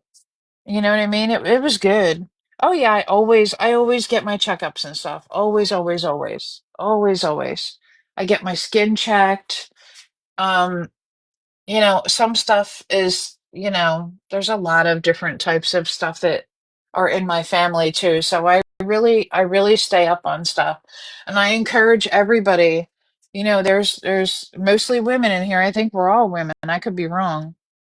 Everybody, get your annual checkup. Go to the gynecologist. If you don't have a gynecologist or you do not have insurance, every area has a clinic, like a low cost clinic where people can get birth control and stuff like that. They will do your annual for you. Some places do it on a sliding scale. Some places do it completely free. Sometimes they sponsor it and then you could just go in. Different communities set it up where women can go for gynecological services completely free. Get your annual, okay? Get your annual pap smear. If you are over 30 years old, you need to have a mammogram. You must have a mammogram. If you are over 30 years old, you need to be taking good care of yourself. A lot of younger people are coming down with different kinds of cancers, Um, when I thought everything was all said and done, part of on that PET scan that I had that found the stuff in my toes, and in conjunction with me going to the podiatrist at the same time, it just kind of all came together at once. I had a tumor in my rectum that I had to have surgically removed. Um, and I'm so grateful that I had that PET scan, because without that PET scan, I would have never known I had that tumor in my rectum. And I was already being treated, anyway. So I was like, hey, why don't you just try to kill me at this point and get all this cancer out? You know what I mean? So it's really, really important to take care of yourself. You have to, you must get your checkups. If something doesn't feel right, don't dismiss it. Do not self-diagnose ever. Ever. If you have, I'm not, we can talk about these things openly, you know what I mean? If you have diarrhea, unexpected, or a change in your bowel habits, if you have constipation that you don't normally have, if you're feeling different than you normally feel, even if the smell or the color is different than it normally is when you have a bowel movement, that's important to note. That's important. And I mean something that not one day, like, oh, I ate a lot of salad and I'm wondering why my poop is green. No, that's not what we're talking about here. You guys know what I mean. If there is a consistent change, you need to follow up. And lady cancer is a silent killer. You absolutely must get your annual checkups. And I don't care who you are or what color you are, what nationality you are. Everyone should have their skin checked. Absolutely everyone. Amen, Yankee. Absolutely everyone. You need to have your skin checked.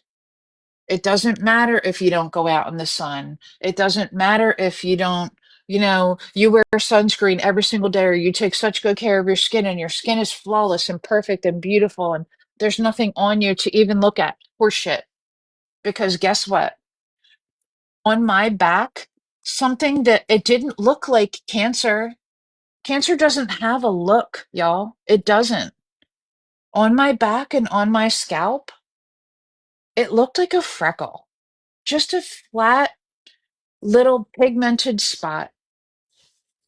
And it wasn't dark or black. Some people say, oh, I had this big black mole. I did not. I did not. I didn't have the big black spooky mole, you know? It was just a little flat spot that looked like a freckle. I couldn't believe that that's what it was. And now I get so paranoid because I have freckles. My mom's white. I got freckles. Hey, what are you doing? What are you doing over here? Come on now. Come on over here. You got all tangled up around here. What are you doing? Not what you're supposed to be doing. Come on now. I let the dog outside and now I'm outside bringing her in. She likes to hunt at night. She hunts field mice, which is hilarious, and she's not allowed to do that.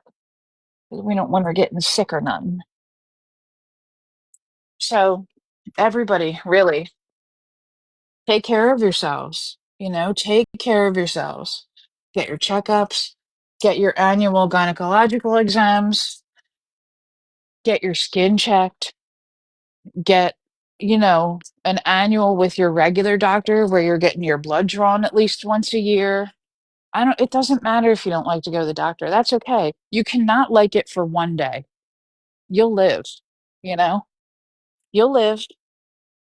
I'm sure you have all heard of stories where people ignore shit and then, oh, so and so had a cough for like 6 months. I thought it was no big deal. And then one day they passed out at work and boom, my friend's husband. How long's it been now? 8 years, maybe 9 years? My friend's husband. Uh, he had like a just a normal cough, dumb, inconvenient cough, no big deal, right? And he was a smoker and he was a plumber, and he loved what he did and he loved his work. He was very successful, very happy. They had a late in life child when they were approaching 40. And I had said to him, what's with the cough? You have this cough, you know, every time I see you, you have this like little, he's like, oh, I've always had it. Oh, smoker's cough, no big deal, blah, blah, blah, blah, blah. Okay. All right. Thank you for the hand heart. That was sweet. Thank you. So he had the smoker's cough. He would always blow it off as a smoker's cough or whatever. Then one day he passed out at work. And she called me, my friend called me. Oh my God, I don't know what's going on. I gotta go, blah, blah, blah. Can you get our daughter from daycare? Of course. Their daughter was 2.5 years old. And he went into the hospital because he passed out at work and he never came out ever. He was in the hospital. This was in October. October 5th, I want to say that year, approximately, like right around October 5th, I believe it was. And he was diagnosed not only with lung cancer, but with Mets too, fucking the brain, everywhere. It was all through him. They tried to treat him just to extend his life a little bit, to give him time for acceptance, to not just. He died December 18th that year. If he had just gone to the doctor for that cough, much, much, much sooner, much, much, much sooner, he left behind his wife, who was 39, and a 2.5-year-old little girl.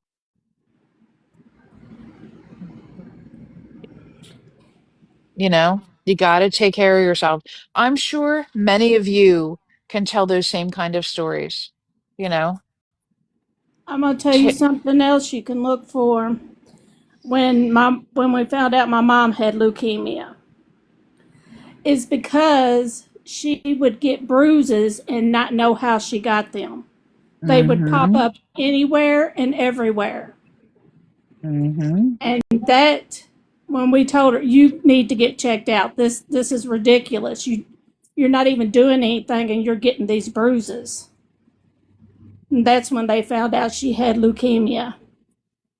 She went into the hospital to start her chemotherapy treatment and everything. She ended up with a terrible UTI, which pretty much it got so bad to where for almost a month she was comatose. She didn't recognize anybody. She didn't talk to anybody. When she looked at Oh, you, it was like she was looking through you. We didn't think she was going to make it.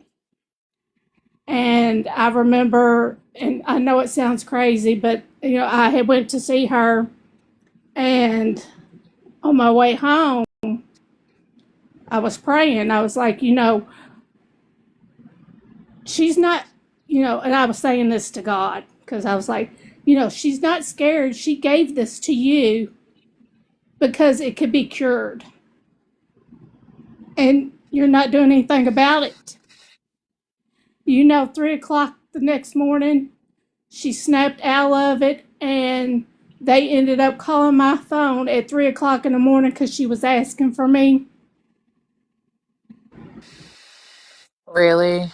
Yes. I dropped everything, left my daughter with my dad, and went to the hospital. Aw, thank God. And she has been cancer free for over 5 years now.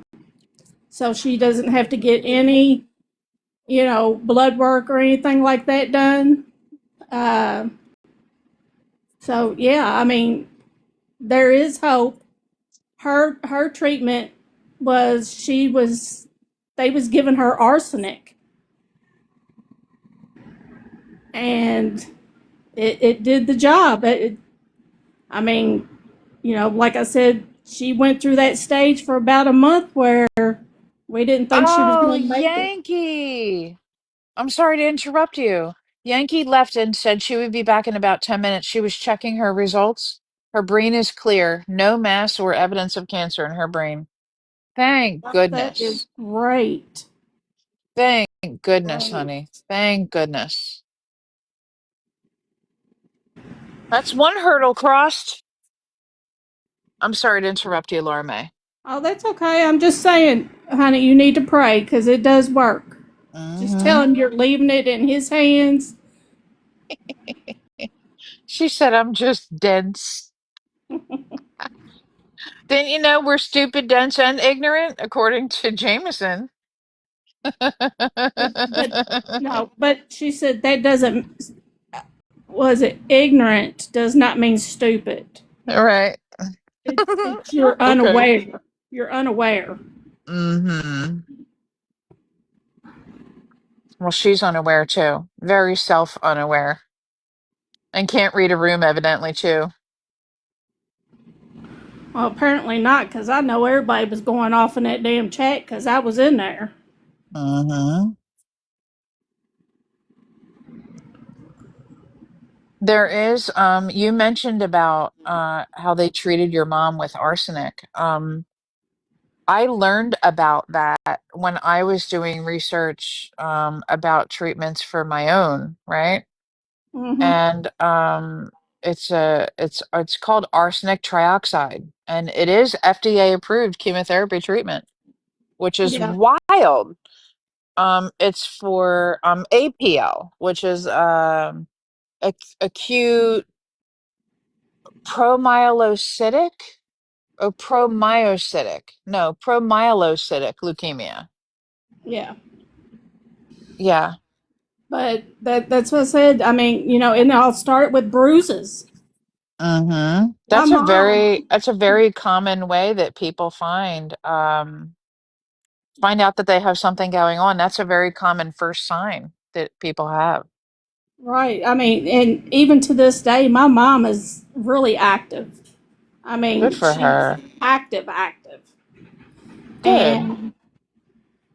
And, and like my dad, he passed away last year from, what is it?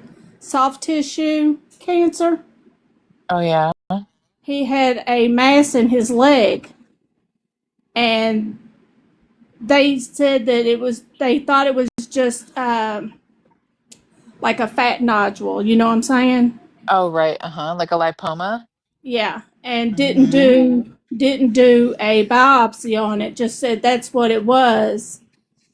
And my dad fell, and after he fell, went downhill from there. Oh, I'm Yeah. sorry. Yep. And then he fell at home, like right between in the bathroom door. Ended up in the hospital for a few days. Came home and last less than a week. Oh. And Yeah. that had he officially been diagnosed at that point? He was diagnosed, and within I want to say a month and a half he was gone because they didn't do the biopsy. They didn't find out what it was until it was too late. It had already spread, and the he had taken one treatment of chemotherapy and was due for his next treatment, and he passed away. Oh, poor bugger. Yeah.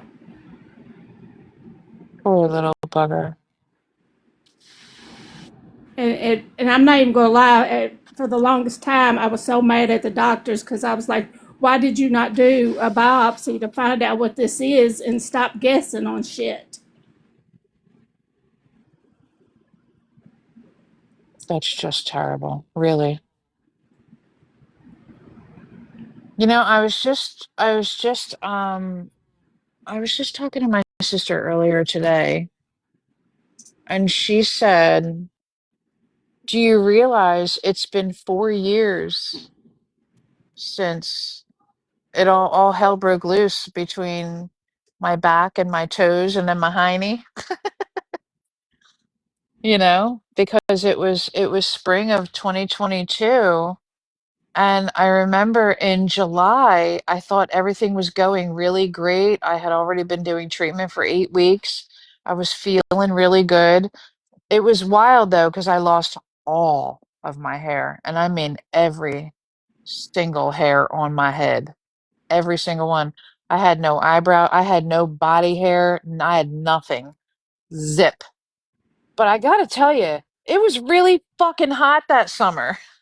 And that was kind of liberating, you know what I mean? I also had people tell me that I have the doctors were like, "You have the nicest head I've ever seen." And I'm like, "What?" And they're like, "It's so symmetrical." Like, what the fuck are you talking about? Because, like it's weird shit you don't expect to hear. You know what I mean? Yeah. Yeah.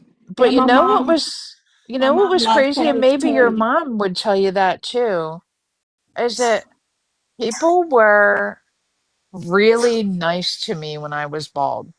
Really unusually nice. And I live in New Jersey. People aren't that nice. Do, People were let me very, ask you. very nice. Let me ask you a question. Do you still get your blood tested? I get everything done. Everything. Because my I get, mom had to up until she was 5 years clean. yeah, Yeah, yep. that's what I was about to say. I still got a Hey, couple more years. Hey, Steve. but what I've learned through my cancer thing, when they found mine by accident, because my blood work always showed normal with my thyroid, when I had to have a seizure and pass out for them to find it, Uh-huh. when that new one came up and I was having problems with clearing my throat and feeling like there was something in my throat all the time. You have to be your own advocate. You've got to push these doctors now, and you got to tell them to think outside of the box.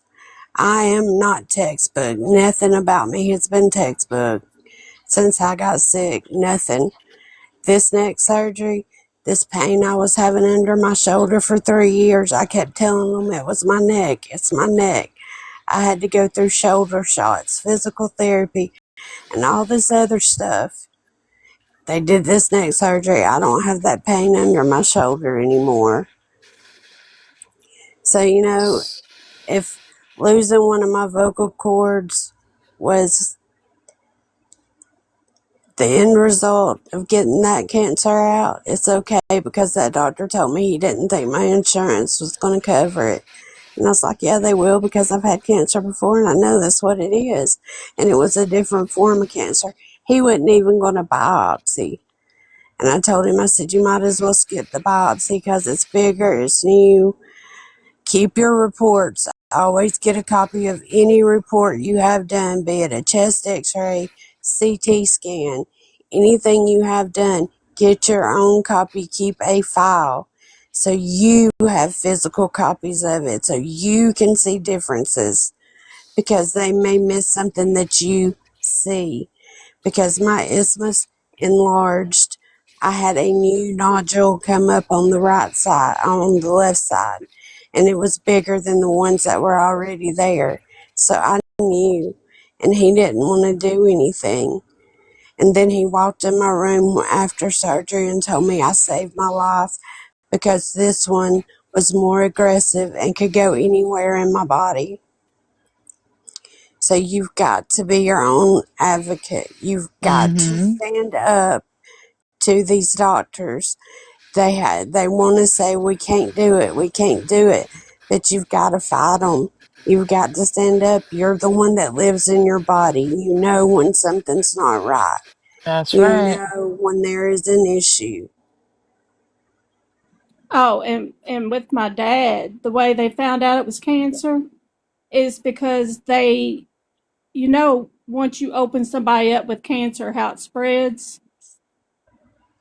They took that knot out of his leg, and that's when it spread like wildfire. Did they not verify they got it all? No, it Absolutely was terrible. yeah, it was. They didn't biopsy it. They was just like it's a fat nodule. It had gotten so big.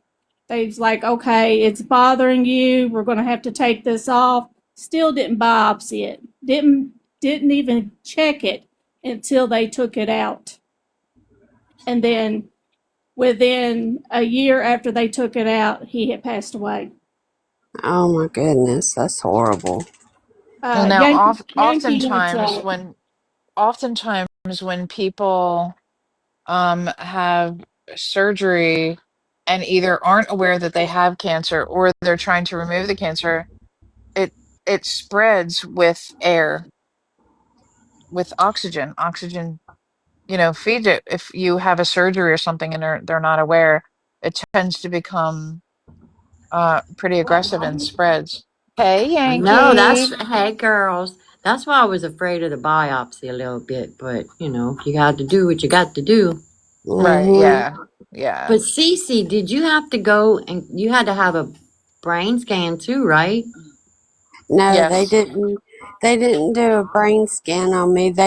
When I first was diagnosed with the thyroid cancer, they were doing all kind of testings. They never checked my brain, until except for the neurologist, and she found nothing abnormal as far as cancer related. She found some little spots that were consistent with seizures and stuff like that. She did EEGs. I had sleep EEGs where I had to bring a recorder home and keep it facing my bed at night when I was sleeping. And that's when they found I had the right frontal temporal slowing or whatever. Um, I asked because I freaked when they put me in that machine today. Oh my mm, God. They put this thing over your head and it's got like bars in front of your face. mm, so Oh you my don't know. word. No, Y'all, it's like, that's how take they me did. out. Take me out. Take That's me out. I didn't know y'all was going to do all this. I need a minute to regroup and to mm-hmm. close my I've, eyes and to tell myself that I'm just laying here. But tomorrow, mommy's going to have to give up a Xanax. yeah, For the yeah, body that's scan, it's a little longer. Somebody better have Whatever it something takes, for honey. that's right, yeah. for a sister. That's right. Now I've had issues with diarrhea for years, and I've had the gamut of tests done, food allergies, all the workup, colonoscopies, upper whatever those scopes are where they check your stomach and stuff. Um, Hmm. I've had the whole workup done, and they can't figure out why. I'm losing weight like crazy. I asked my regular doctor if she could get me a PET scan because of that last thyroid cancer I had. She said she was going to talk to the cancer center because that's where I have to go to get my iron infusions. Well, they never followed through. So when I went Probably the back, insurance girl. she I, didn't call the cancer center. oh, So when I went back to the cancer center, I talked to her about it. And she said, well, let me see what I can do. She said, we might just start with the CAT scan first. So we started with the CAT scan, and that's where they found the 3 spots on my liver, which were hemangiomas, or however you say that. Nothing to worry about, but they found some spots in my lungs that were real tiny. So I'm on oncology protocol for those right now, where they got to check me every so many months to see if they're growing. What was But the PET scan like, Cece? I got to do that tomorrow. they hadn't done the PET scan. They just Oh, did the CAT scan with the contrast. oh, that's right. You said that. I'm Um, sorry. A no, PET they scan is haven't. a lot like having a CAT scan. But you It's can't move, and you got to lay there for like 3 hours, Pam. No, I think it's like uh an hour. They told me I'd be there on the table for yeah, an hour. I think it's I guess it depends on. I think now it's a little quicker than it used to be, but I think my last one was like an hour and 10 minutes or so. And then like set up. So like just get comfortable, and you can fall asleep if you want to too. You know what I Oh, mean? I Like will have that they set you up scan up. nice. I will have that Yeah. scan up. Yeah, I always take a nap when I have a CAT scan done. I just lay there and close my eyes and don't think about what's going on or Yeah. MRI. The I've only thing had I some, can't sleep through is an MRI because it's too noisy. Yeah, it was. yeah. Oh, my They word, was it usually, noisy. where I go, they give us earphones with music. We get to pick what kind of music we want to listen to. Yeah, they Uh-huh. did that. They did that. They thought they was going to pull out, they said, you want to watch TV? And I was like, no, I don't want to open my eyes. I'm closing my eyes. Thank you. Hmm. So, So It'll yeah, be all good, the Yankee. brain's clear. Yep, the brain's clear. Now we just do the body. I wasn't worried so much about the brain. The body, I'm a little bit worried, not a lot. But it doesn't matter. We got, oncologist is going to tell us what we got to do, right? Right. right. Hmm. That's what we're going to do. And y'all were so right. Family helps. Oh my God, I couldn't do this without my sisters. I couldn't. Yes. I Family and can't. friends. Now Your my I'm group. kids so are in glad you have Georgia and them. they're having a fit that they're not here, but I have Medicaid in Louisiana, so I have to be here. Yeah. Hmm. So that's just the hardest part of it all. Yeah. Your family and friends get you through. Oh yeah, girl. Them girlfriends from high school are here. You're so true. My girls have got me through some hard days, and I went And to this have. little group right here that listens and talks it out with you, I love it. Mm-hmm. Hell yeah. Thank you all. Thank you all. You're We're welcome, gonna baby. do it right with you, baby. We're gonna I do Yeah, it we love right it. with walk you. this walk too. I went Yeah, and it had. helps so much. You don't feel so alone, even with this just a Mm, little chat. yeah. It's awesome. They, they took my foot long stitch out today. Girl, that stitch was so long. It was one solid stitch. And I've got an infection again, y'all. Oh, Cucka, Cece. Damn. Yeah, that's what I said when she said it. She looked at it and she said, "How long has it been red?" I said, "I noticed it turning red Sunday." I said, "But I haven't had a fever or chills yet." She said, "You start running a fever or getting those chills, you call me right away." So I'm on the antibiotics again. Started them today, 500 milligrams, 4 times a day. Oh So God, that's a lot. I'm gonna feel like crap for a You need a week. probiotic and a postbiotic and some yogurt, girl. Yeah. So that's gonna throw everything off downstairs, if you know what I'm saying. Oh, everything's already thrown off. It stays thrown off. Hmm. My they can't figure out why I've got the poos like I do, and so nothing's right down there. So, but I told her, she was like, "Now you got kidney issues too, right?" I said, You "Yeah." ever been checked for Crohn's? Yes, I've been checked for Crohn's. What's the other one? Celiac. I've been checked for IBS. I've been checked for everything, girl. You wouldn't believe blood work that one doctor done on me, and then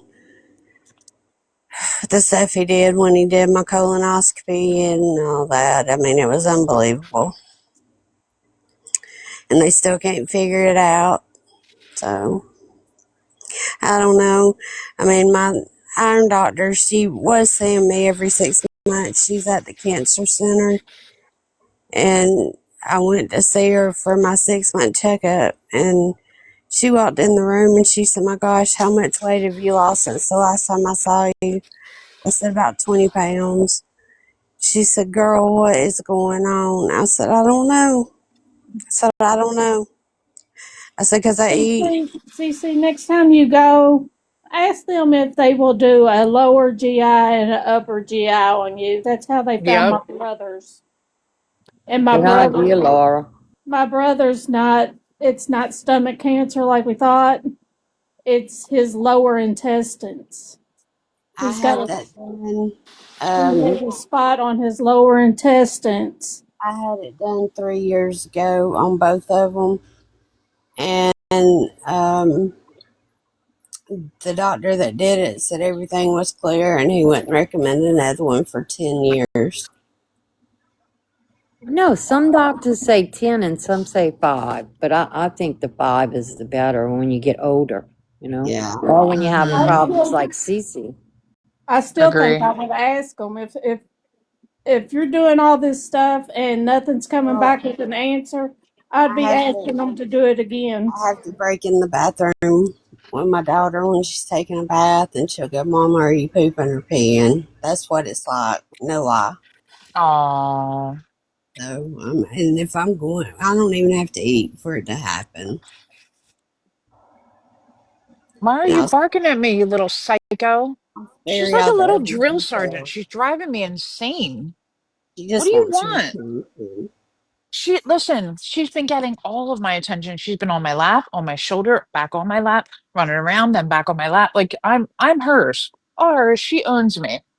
And then she gets in the middle of the floor and she barks at me. What do you want? I'm up. What do you want?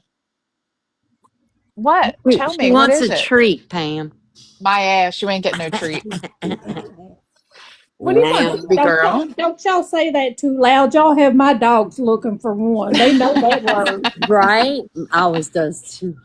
and now my voice is acting up, and I thought it was just from swelling and irritation. Earlier, my daughter looked at me and she said, "Mama, your voice is doing weird things." I said, "I know." And I said, "It worries me because they're going to start yelling voice mediation, and I don't want to do that."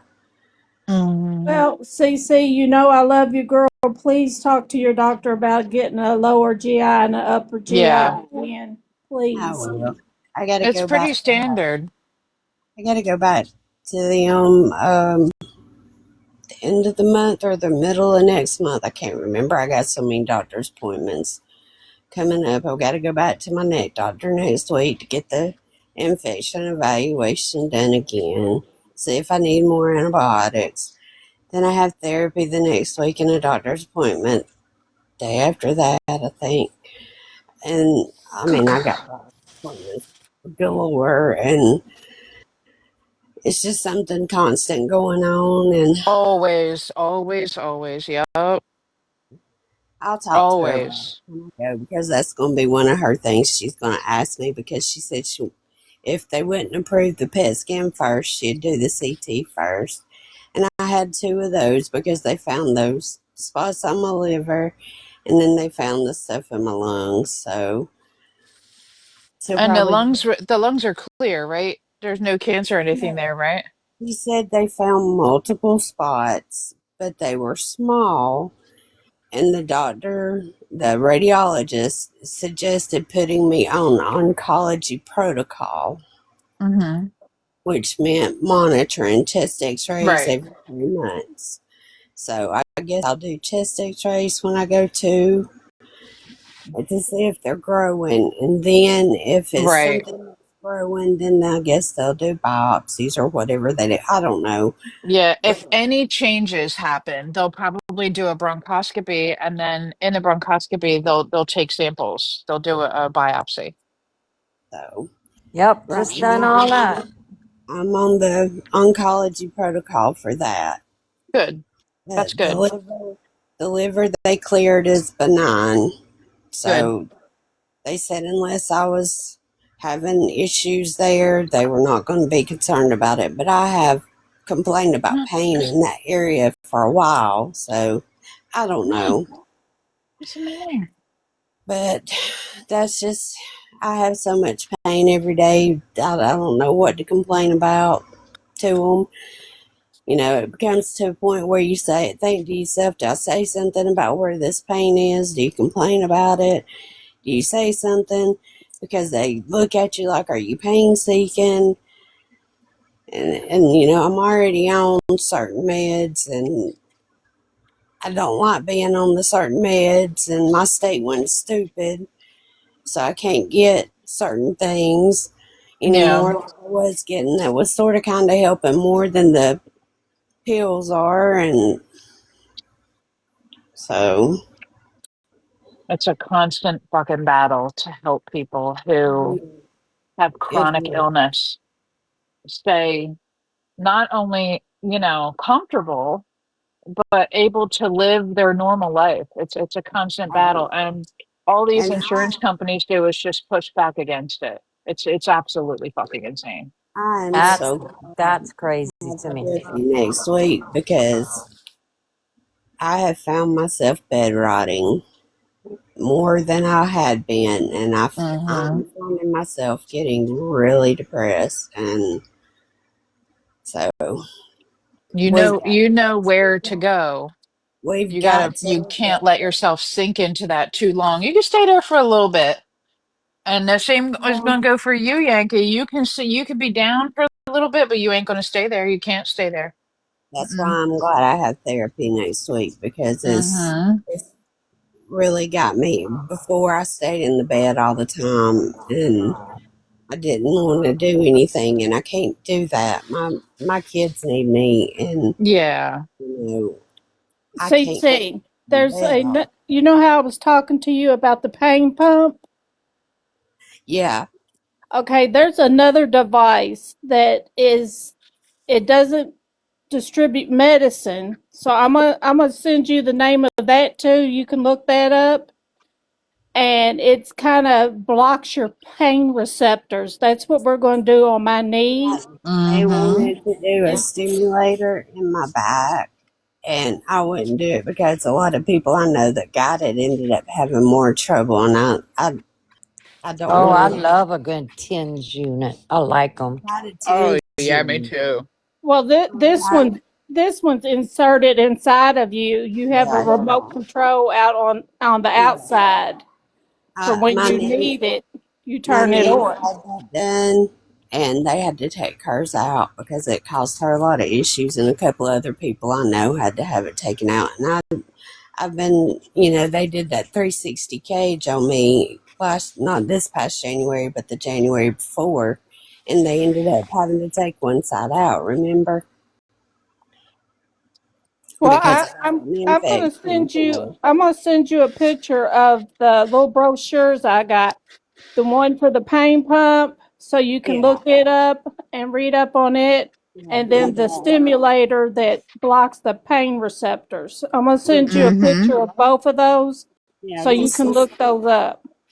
just send me what you got, and I'll definitely look into them. But I tell you what, every day it's just a struggle, and And just make I sure love that, to cook and I love to bake, and I've just had to move a chair into my kitchen to cook and do what I got to do. I mean, and that's the way life is. You have to got. I've had to learn how to adapt to do things, mm-hmm. and because I'm not going to make it all fall on my kids. I'm not, but I can see myself falling into depression, and I don't want to get back bad like I was before. Mm-hmm. And my therapist is going to have another one of my breakdown therapies that I haven't had in months, and she's going to be like, "Oh, we haven't seen this in a while." But I mean, there was one night I laid here and cried for like 3 hours just because it was just getting to be too much. And I don't cry in front of my kids. I don't break in front of my Right. kids. And I don't, Girl, all you could do is the best that you can. You know what I yeah. mean? Stay on them doctors' necks too. Oh, yeah, I do. And, it's like I told the nurse last week when I went, and she said, we can't take the stitches out. It's not healing up. You still got some spots that are not closed. Mm-hmm. And I was so deflated. I was like, I'm ready for this thing to be out. But I was like, okay. And she's like, you seem down. I said, well, I am. I'm dealing with a lot. And it was after my ex said what he said and dealing with Mm-hmm. that and healing and everything else. And she was like, well, how do you feel like the shoulder pain is that you've been dealing with for a while? I said, honestly, I said, I feel like that pain is gone. I said, but I'm not 100% sure because I feel like y'all did CPR on me in the operating room. I said, my chest and my back hurt in a way that I've never hurt before from any surgery I've ever done on me. She said, that's positional pain from how we had to lay you because of how low we had to go. I said, Mm-hmm. okay. I said, but I think the pain that I was complaining about for 3 years that y'all kept blaming on something else, I think it's gone. It's She better, said, yeah. well, I said, and I've told y'all and told y'all, I am not the textbook patient. Y'all can't just automatically go on what med school taught y'all. Y'all got to listen to your patients. We live in our bodies. We know what Yeah. we feel. All I right, think the y'all. I'm most gonna jump important down. thing I gotta go. too. I gotta get up early and go to my pet scan. All right, love you, girl. You're in I'm our glad y'all were prayers. here tonight. All right, Thank you. Yankee. Good See Thank you you night. for being tomorrow or the here. next day. All right. Hey, Bye bye. Annie. Love you, girl. Hi, Annie. How are you? It's nice to see you. I'm so sorry what you're going through, Annie. That's terrible, honey. I'm sorry. How you doing? I think one of the really most important things that I want to share with people is that don't let an experience that someone else had in a similar situation shy you away from trying something because other people might have had a bad experience from it or other people didn't do well with it because it could be the key thing that works for you. You know what I mean? Yeah,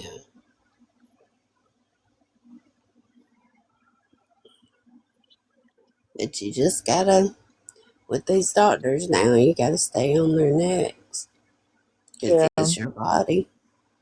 You know what you feel. All right, girls. I think I'm going to sign off too. It is 11:30. Well, thank you for reading to us, Pam. Yes, thank you for reading, Thank Pam. I you for enjoyed it. being here. Oh, it was so good. Love Wasn't y'all. it Thank y'all for the good? gifts. Love you too. I hope everybody has a good night. Thank you, everybody, for being here. I hope that you enjoyed the book. We'll figure out what we're reading next if you guys want to read something. I'll probably take a couple weeks off from reading, trying to enjoy a little bit of summer. But Yeah. Yeah, because I got a book here I'm wanting to read, and as long as you're reading, I can't have too many stories going on in my head. I know that feeling too. All right, y'all. I'll see you on the flip side. I'll see you all Good around night, y'all. Love tomorrow. y'all. Good All night. right. Love you. Thank you for being Night. here, Love y'all. everybody. Thank you for the gifts. Thank you for being